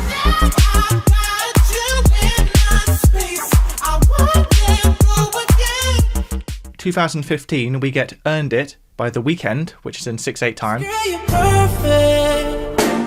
You're always worth it. And you just... And we also get quite an interesting example, Take Me to Church by Hosier. I've actually made a dedicated analysis video about this song before, so check that out for finer detail, but effectively this song starts in either 3/4 or 6/4, depending on where you count the tempo. My lover's got humor. She's the giggle at a funeral. Knows everybody. And then for the chorus it moves to 4/4.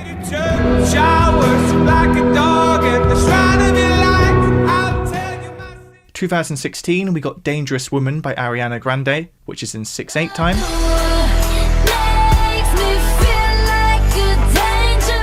2017 we got Love on the Brain by Rihanna, which is in 6/8 time.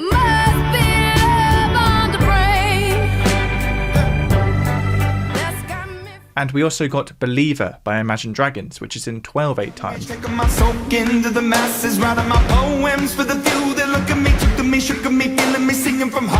2018 we got two songs in 12/8 time.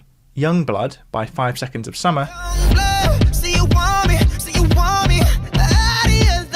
and Perfect by Ed Sheeran. Dancing in the dark. Perfect by Ed Sheeran is a good example of how when 12/8 gets slower, when it's played at a slower tempo, it starts to sound less like 4/4 but with triplets on each bar, and starts to sound more like 6/8 time. When it's at a slower tempo, 12/8 can effectively just be thought of as 2 bars of 6/8 glued together. And sure enough, if we look at different transcriptions for Perfect, some of them are in 6/8 time, once again showing how there can be crossover between different time signatures. 2019 once again gave us no non-4/4 songs, so we move on to 2020, which gave us one, Before You Go by Lewis Capaldi, which is in 12/8 time. So, before you go. In 2021 we got the song Traitor by Olivia Rodrigo, which is in 6/8 time. And I know that you'll never feel sorry. 2022 we got another 6/8 song, Wasted on You by Morgan Wallen. Wasted on you. All of this time and all of this money. All of these sorries. In 2022 we also got Something in the Orange by Zach Bryan, which has a meter that can be thought of in a couple different ways. Personally, I would describe it as a mixed meter of 6/8 and 9/8, so we're regularly switching back and forth between transcriptions of this song in 3/4 time, which does make it a little bit easier to read because you no longer have to keep switching the time signature, but it's a less true description of what the meter is actually doing here. And that takes us to our last complete year, which is 2023, where we got two non-4/4 songs, Rock and a Hard Place by Bailey Zimmerman, which is a very similar example to If I Ain't Got You by Alicia Keys. It's in 3/4, but the 3/4 is swung, so you could see it as 9/8 time. In a hard place, red wine and mistakes. And Ella Baila Sola by Eslabon Armado and Peso Pluma, which is in 6/8 time.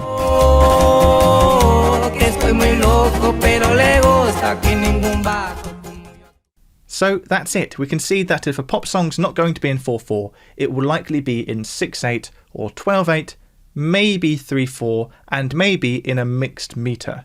As you can see, there's no odd meters here like 5/4 or 7/4, but that doesn't mean that there's not been any 5/4 or 7/4 pop songs in the century, they just haven't made it into the top 40 best-selling songs of that year.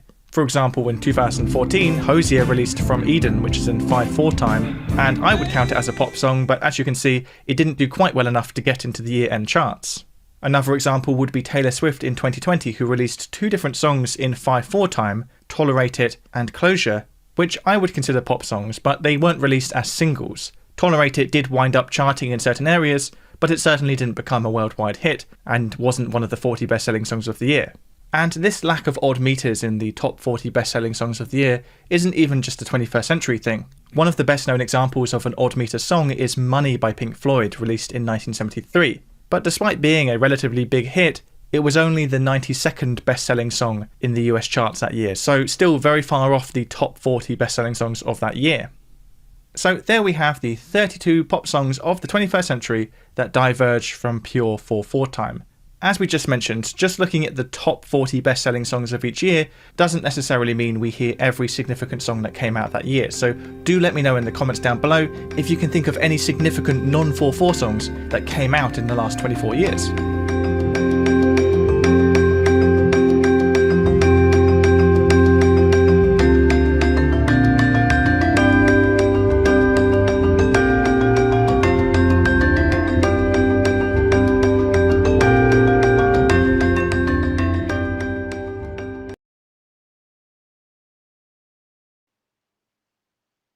Oh my God, the amount of research and data that if you were going to go to a college course to understand like metrics of timing and which ones, that was like a college level examination of time signature.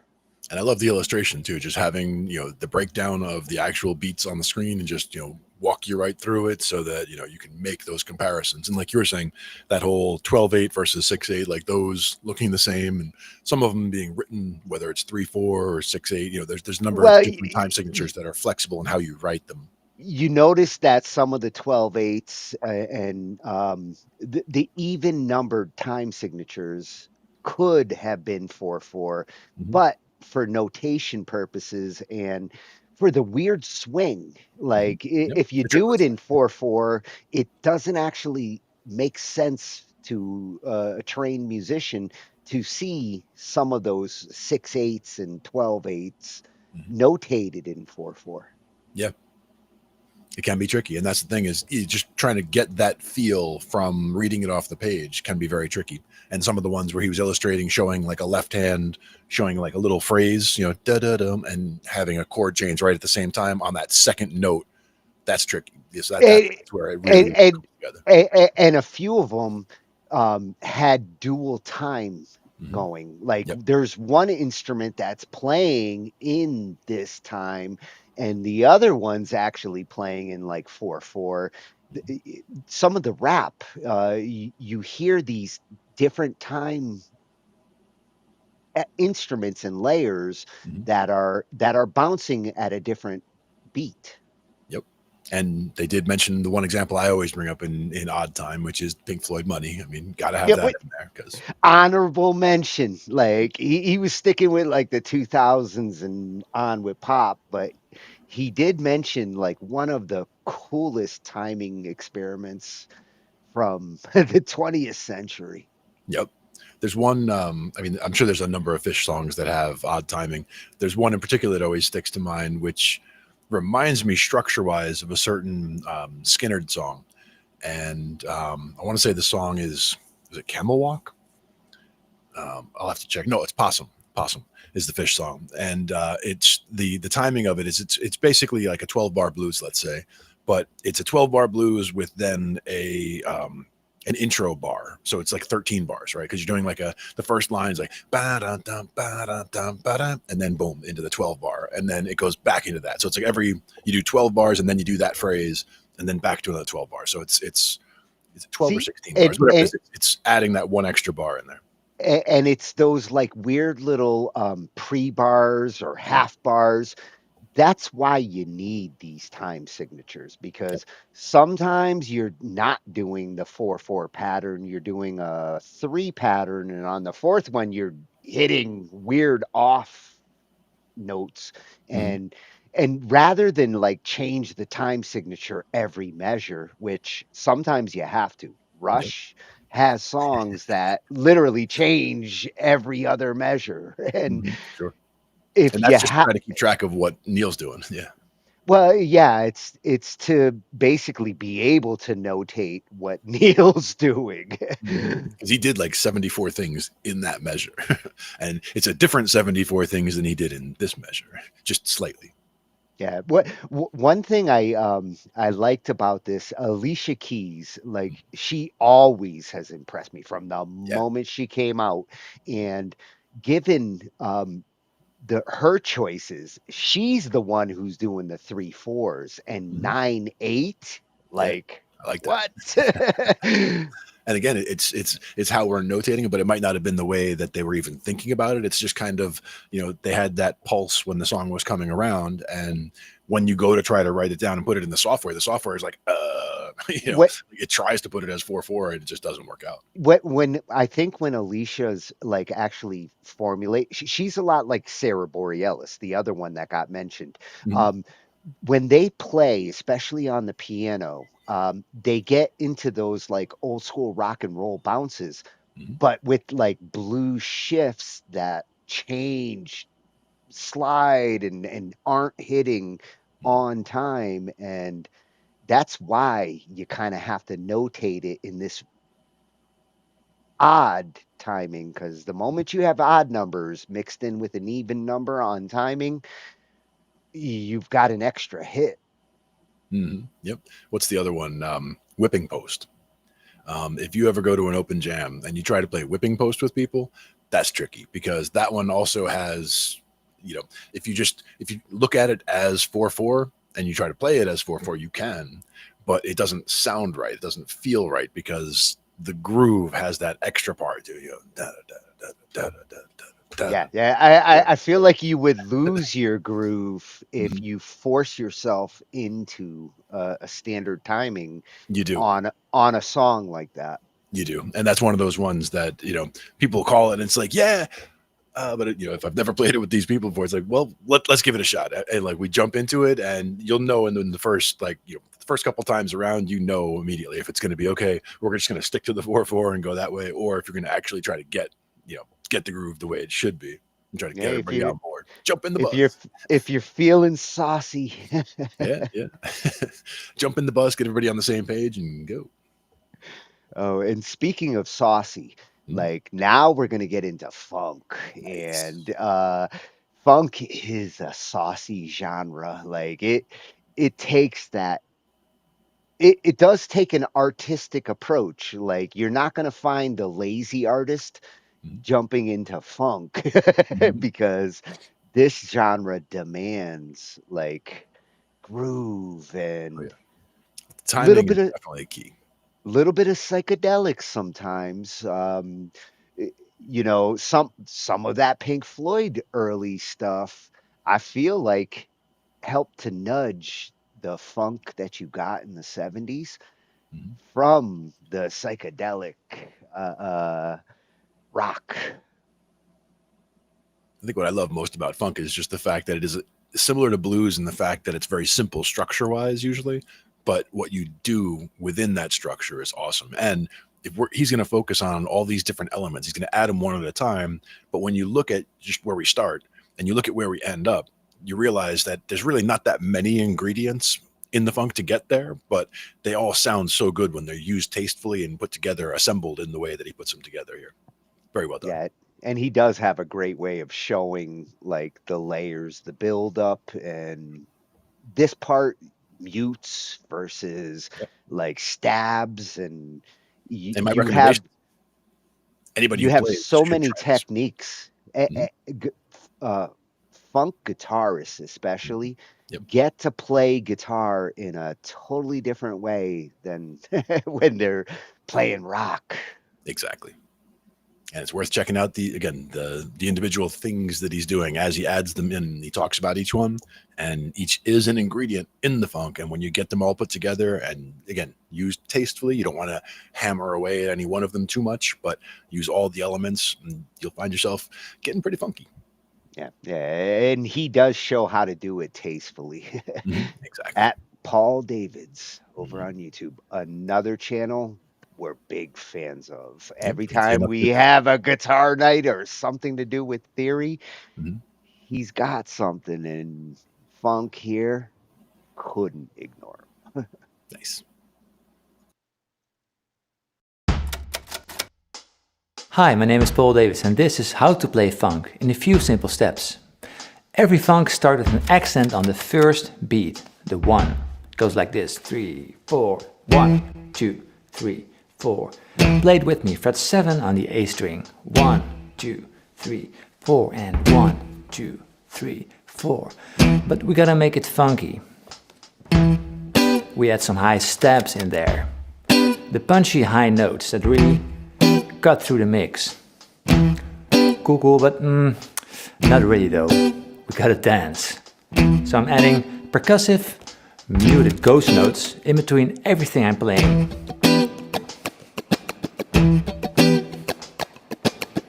Just gently lay your hands on all the strings and strum up and down like there's no tomorrow. That's the idea. Yes. And the next essential ingredient for funk is syncopation.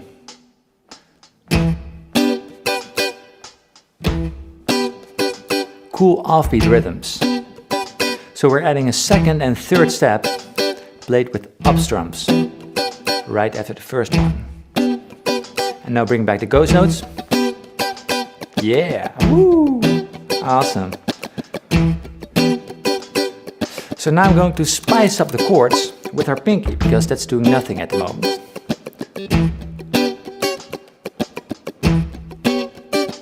I'm adding fret 9 and 10 on the high E string. The order doesn't matter too much. You can mix it around.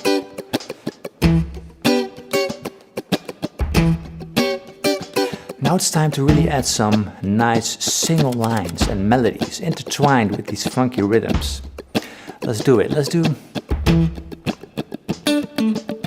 So I'm playing fret 7 on G, and 7 and 9 on D. And the second time, 7 to 9 chromatic. So that's 2 variations.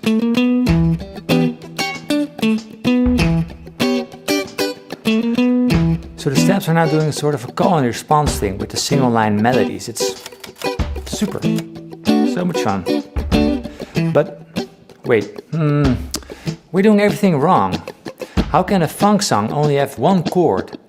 That's very strange, right? Okay, so we gotta move to the 4 chord in this case.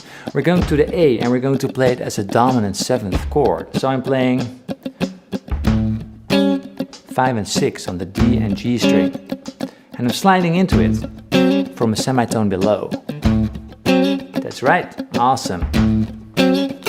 Adding a step from 5 and 5 on the top 2 strings. Nice. And a single line melody again.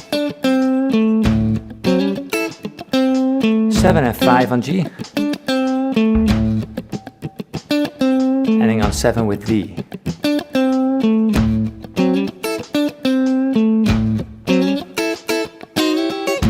So the second time I'm ending with the slide up to the A7 over here.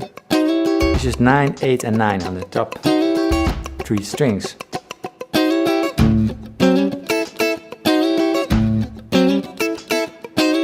So there's 2 variations on A and 2 variations on E. Let's combine them. 3, 4.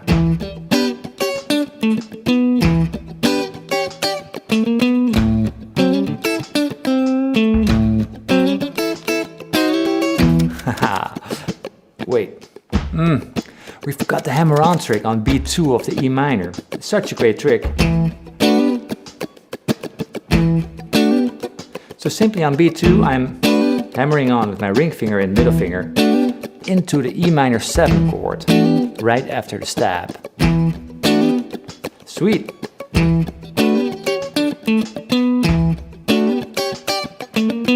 And then another thing.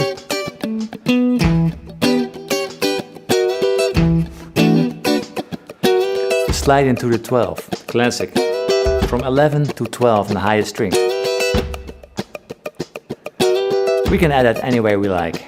Okay, so we're almost there and you're doing absolutely great, but we're still missing one key ingredient that concludes this funk lesson.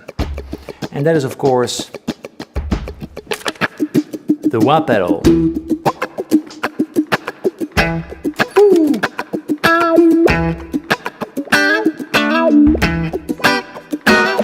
Here we go.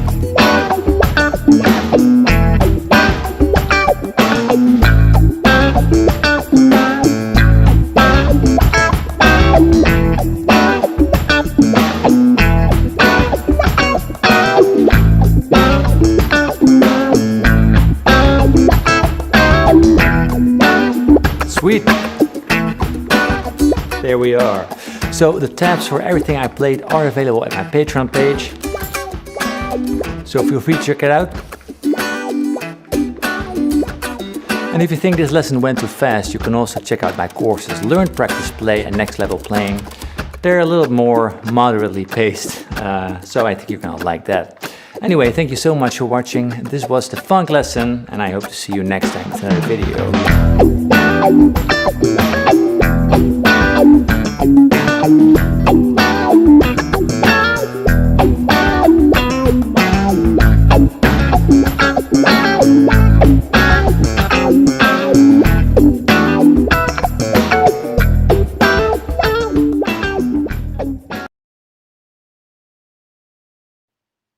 Damn, I could listen to Paul all night. No, that wasn't too fast. That was perfect. Just right. And again, adding, like, starting watching that video yourself with the guitar in hand and going through step by step, seeing how far you get, like, with the skills that you currently have and which things you need to work on to kind of get the rest of that all in there, because getting all those ingredients together is really, really tasty, as you see. Well, I was hitting him on the keys as he was explaining them, and I was like, everything here works just as good on the key side as the little waka chaka chaka chakas he's getting. I want to do that with clavs. Yeah, exactly. I want to get good with the clav and get that kind of funk, Stevie Wonder like style. Yeah. Clav, electric piano, organ, like you know, depending on what you're using, and a percussive organ if you were going to do that, but like you wanted to get something that's just got that front end and just jumping right off. And you notice he turned his guitar into the drum beat with those first couple of layers, those first couple of chucks and plucks and mutes. He was a drum on the guitar. And that's also where you can build up with a looping pedal. You know, start that whole thing, just, you know, start a bottom layer for a looping pedal, and you could just build something up real simple. And, you know, like he was doing the 2 chords back and forth, so you could just make a small 2, 4, 8 bar loop and just, you know, run that, get that first thing going around. So you're not doing the chunka, you know, for an hour and a half, but you get that started and then lock that into the looper and then just kind of solo all day over it. Yeah, it's funny how that chukka turns into a awesome lead, because once you've got it going, that's when you get to have fun. Like, this is such a fun genre. Exactly. And you're about to talk about one of the best guys to do. Yeah, one of the most impressive basses. But I did love how Paul brought the psychedelics at the end with the wah. Like, when it comes to where you can use flange or wah, funk is one of the coolest genres to go nuts with it. Definitely. And, like, you know, it's almost like if you're not using the wah and you're playing funk, you're doing it wrong. It might not actually sound as funky as it could. There's no question about that. Like, if you're doing anything, no matter how funky what you're playing is, if there's no wah on it, if you then add wah properly, guaranteed more funky. Yep. It is that magic ingredient in that recipe. You can overuse it. I mean, like anything else, you can put too much Tabasco in whatever you're doing. Like, you know, you got to be tasteful in what you're trying to put in there. But the idea is to get those nice deep wahs to get that real funky sound. And actually get the tempo for the wahs. Yes, that's key. When it comes to wahs or flanges, you gotta fine tune the tempo of it so it matches what you're playing. And that's where most of the time you'd be using a manual wah the way he was doing, rather than just turning. Actually pushing it. Like, that's the Grateful Dead style. Yeah, got to do it. So our last video, which is about a bass legend, and I wanted whether it was going to be a bass night or, hey, we're doing funk. Victor Wooten or Bootsy Collins. These would be the two that, like, I need to explore. Absolutely. Get some Bootsy. Yeah, and Bootsy, he really has helped funk to evolve. Yep. And he agreed with Paul Davidson. The one video I remember from Bootsy from way back, where it's basically a funk lesson, I think was the name of the video. but he's just, talking about hit on the one. And like the whole video was just all about, hit on the one. And then you just kind of add your other little notes in there, and he just makes up a little funk bass line just on the spot. And it sounds amazingly funky. It's just him throwing something out on the bass, but it's just, you just do the, hammer on the one, boom. And then you put all your other notes in there and then you got your thing. They make it look so easy. They do. And when you're watching along, you start doing it yourself. You're like, hey, that's pretty easy. And like, it's what you're adding in and getting the timing on those little phrases. Like, oh, what was that again? I'm like, oh, okay. Yeah, I might know that. Yeah, it's like, you mean sort of like, like no. Like, oh, okay. Try it a couple times. You get it. So this one's going to be coming from at KOM Band Music. It's a band. And what I loved here was this is a good look into an influential artist in the funk world. And he's got a series of different episodes exploring some of this. After I get done tonight, I'm going to go binge. Yeah. But for our funk journey tonight, I did want to get Bootsy in, as I mentioned. Got to get some Bootsy. And when we do the next bass night, Victor. Nice. I got some suggestions for that then, for sure. Yeah, well, and he's got some funk in him too. Oh yeah. Might even do something about the playing all wrong notes. That was a fun one. All right, let's see what Bootsy brings to the table. What is going on, ladies and gentlemen? Maximus Keys back with a brand new episode of Genre Evolution. I hope all of you are doing great today and are continuing to do positive things in your life. Before we continue this video, I need everybody right now to please like, subscribe, share this video with everyone that you know. So without any further ado, let us get to the video, shall we? If you're a fan of funk, R&B, or even rock, then you must know who Bootsy Collins is. Bootsy Collins would help change R&B and funk culture thanks to the originality of his bass guitar playing, or even passing down the knowledge that a legend would teach him that would help change funk culture forever. But how did he exactly contribute to the music industry? Let's talk about it. Coming from Cincinnati, Ohio, William Earl Collins, or who we will all know today as Bootsy, will grow up alongside his sister Brenda and his brother Phelps Collins, who we will all know today as Catfish. With Bootsy not having a father in the home, he would look up to his older brother Catfish, who would end up becoming a guitar prodigy by the time he was a teenager. Originally, Bootsy wanted to play the guitar, and in fact, he would actually touch his brother Catfish's guitar when he wasn't supposed to, and they would get into a fight over it. Later on in life, Bootsy would get his own guitar, but would move over to bass guitar after his brother Catfish needed to look for a bass guitarist to play in his band. Bootsy would prove his worthiness after taking his guitar and replacing the guitar strings with bass guitar strings so that way he could play with his brother. And it was after that situation Bootsy just decided to stay with the bass guitar. A teenage Bootsy, his brother Catfish, and a friend from the neighborhood by the name of Frank Waddy on drums would start a band by the name of the Pacemakers in Cincinnati, Ohio, where they gained actually a pretty decent following. They would work on their craft hoping to get the attention of the label King Records, which at the time was the first integrated company in Cincinnati, Ohio, ran by a businessman by the name of Sid Nathan. King Records was also the home of the godfather of soul himself, James Brown. And it just so happened that one day, while James Brown's band was taking a break, he decided to call in Bootsy and Catfish's band just to hear them play. And it was after that situation, James would help get the guys hired to be session players for other King Records artists.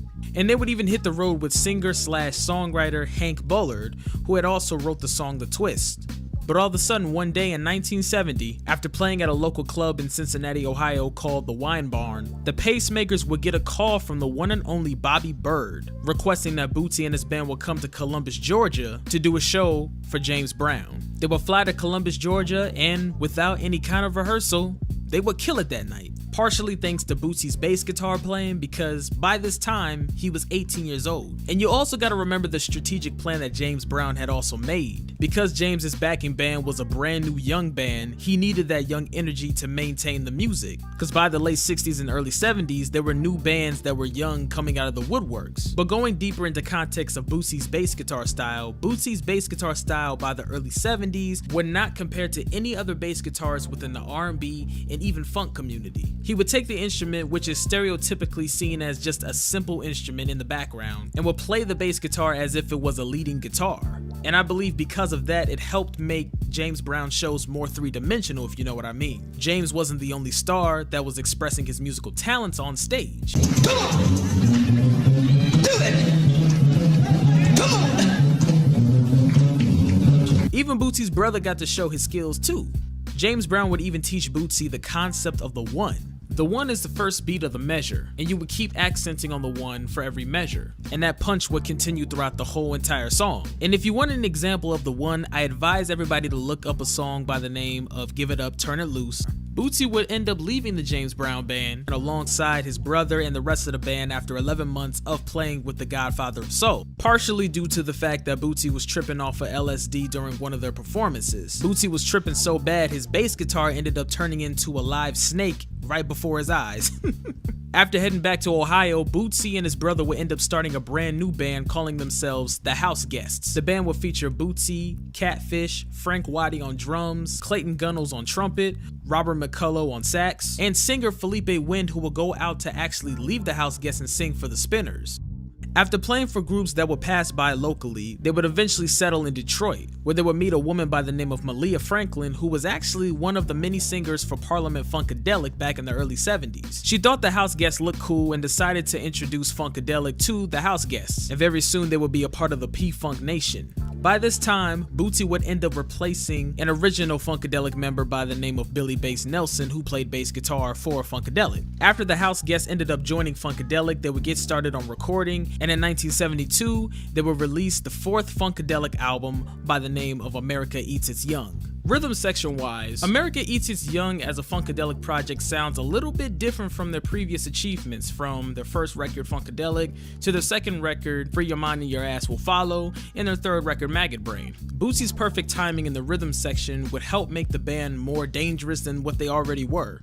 Because of Bootsy Collins' learnings from James Brown, Bootsy would reintroduce the concept of the 1-2 Funkadelic. And ever since Bootsy reintroduced the concept of the 1-2 Funkadelic, there's been different types of outcomes within the music. George Clinton himself even said in the interview, "We already had that slick Parliament sound, but it was always Motownish. We were able to take the James Brown grooves that he would have. It was a whole brand new thing." The rhythm section became a lot more tighter, and it would hit the one right away as if it was a James Brown song. Bootsy Collins would help Parliament Funkadelic steer to a brand new direction of how music should be played, and even the concept of songwriting. Records like Chocolate City and even Mothership Connection would be examples of the one being used in its full capacity. If it wasn't for Bootsy Collins, I don't think the one concept would ever be used in Parliament or even Funkadelic, at least not early on. Shoot, the concept of We Want the Funk probably would have sounded different without Bootsy joining in the band, reteaching the one.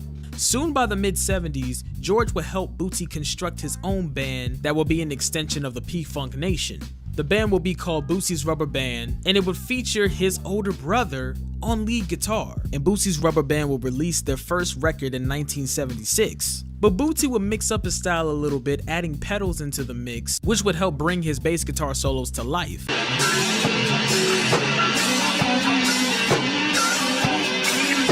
And it was because of those different things that he was doing with his bass guitar, he would help popularize the spectacle style of playing bass guitar.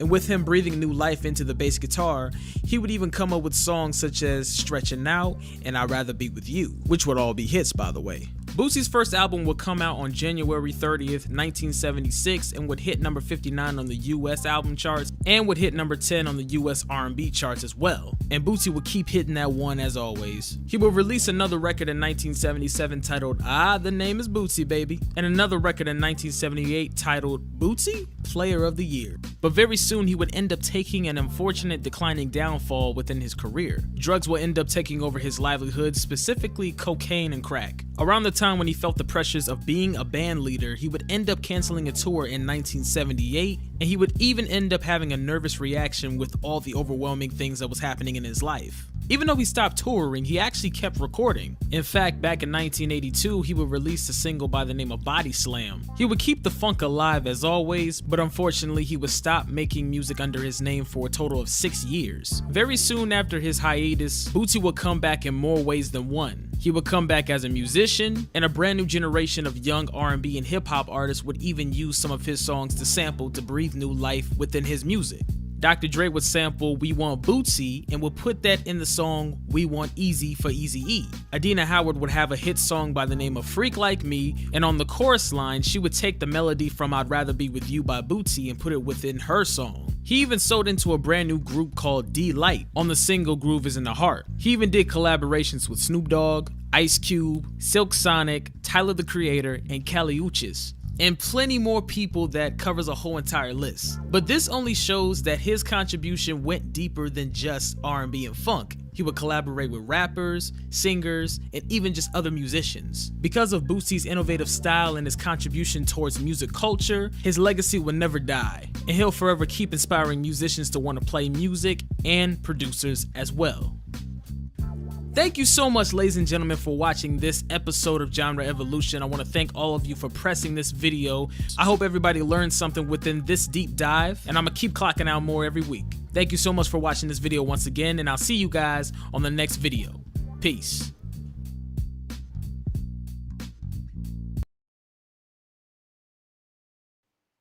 Oh, you keep clocking them out, and I'll keep clocking them in. I can't wait to go through his other episodes because that was. I want to see a Bootsy movie. Yeah. Well, I'm even gonna have just to that background look. groove going through that whole thing, that little background groove, awesome. just like grooving along to the thing the whole time. That's awesome. Oh, and when he was in D-Light, that last one that they mentioned, when I was so happy to hear him in that. Nice. His influence, when you have a bassist like this, it is like a Jimi Hendrix, except in a bassist who wanted to be a guitarist, but damn, my brother's better. So I do like this bass, and he completely owned the instrument. Owned it. Yep. Everybody who wants to play bass or get any kind of funk goes to like his influence. Mm-hmm. Absolutely. So many good things to pick from there. Mm-hmm. And he wasn't afraid to experiment with the tone. Like part of what was getting him the sound he was getting was that he was messing with the tones and the choices he had to get new bass sounds at a time where bass was pretty basic. Yep, exactly. Experimenting and pushing that edge. It's the way to get to new ground. Yeah, I think when it comes to doing funk, all you funk or gonna try to get funk, go listen to some of these early references. You'll find your groove. Definitely. So that was that KOM band music. Gonna be back. Another great freshie there. Definitely. And good history. Mm-hmm. So that gets us ready for this weekend where we're going to be getting our round 3 submissions. Mashup 2 is going to be Funk, Matt, JH, and Christina with Static again and Mavi. And the Pop Mashup 1 is going to be The Unfantastic and RJS and Pinky Chew and Maria Perdomo. Mm-hmm. So nice. we're gonna get those submissions tomorrow at midnight. Not sure if we're gonna be listening to them live or not, but we'll definitely be looking at some of the round 2 stuff tomorrow night and taking a look at some of the judges in action. All right. And we got funk and we've got pop. So may the funk be with you. May the pop be with you. Got to do it. Funk There it is. that shh IT. Exactly. Hey, it is a Thursday, so shh, shh, shh. Gotta talk it. I think we funked that up. A little bit. That's all right. I think they might forgive us. Yeah, you're supposed to funk it up. Yeah, you're allowed. It's okay. So we'll see you tomorrow night for a little bit of wagon review. Mm-hmm. Definitely. Enjoy. See you next time. Night, everyone. We cover digital audio workstations and music tools. We explore theory, gear, and MIDI too. How to arrange, compose, and the art of arranging. Taking a look at AI and how the times have changed. On a PC or a Mac and even with a mobile device, we'll be talking about it all every Thursday night. From software to plugins and synths that entice. Dive deep into tech and let creativity take flight. Talkin IT. We're talking IT. Come and join in and have some fun. It's highly educational with a lot to learn. From bedroom producers to seasoned pros, we're breaking it down so knowledge grows. Whether you're a DJ or a beat making wizard, we got the tips and tricks to make your sound sizzle. Mixing and mastering, that's our jam. With the tutorials and tips on how much rev. Get the best quality from your setup and gear. Tune in every week and lend us your ear. We're talking IT. Come and join in and have some fun. It's highly educational with a lot to learn.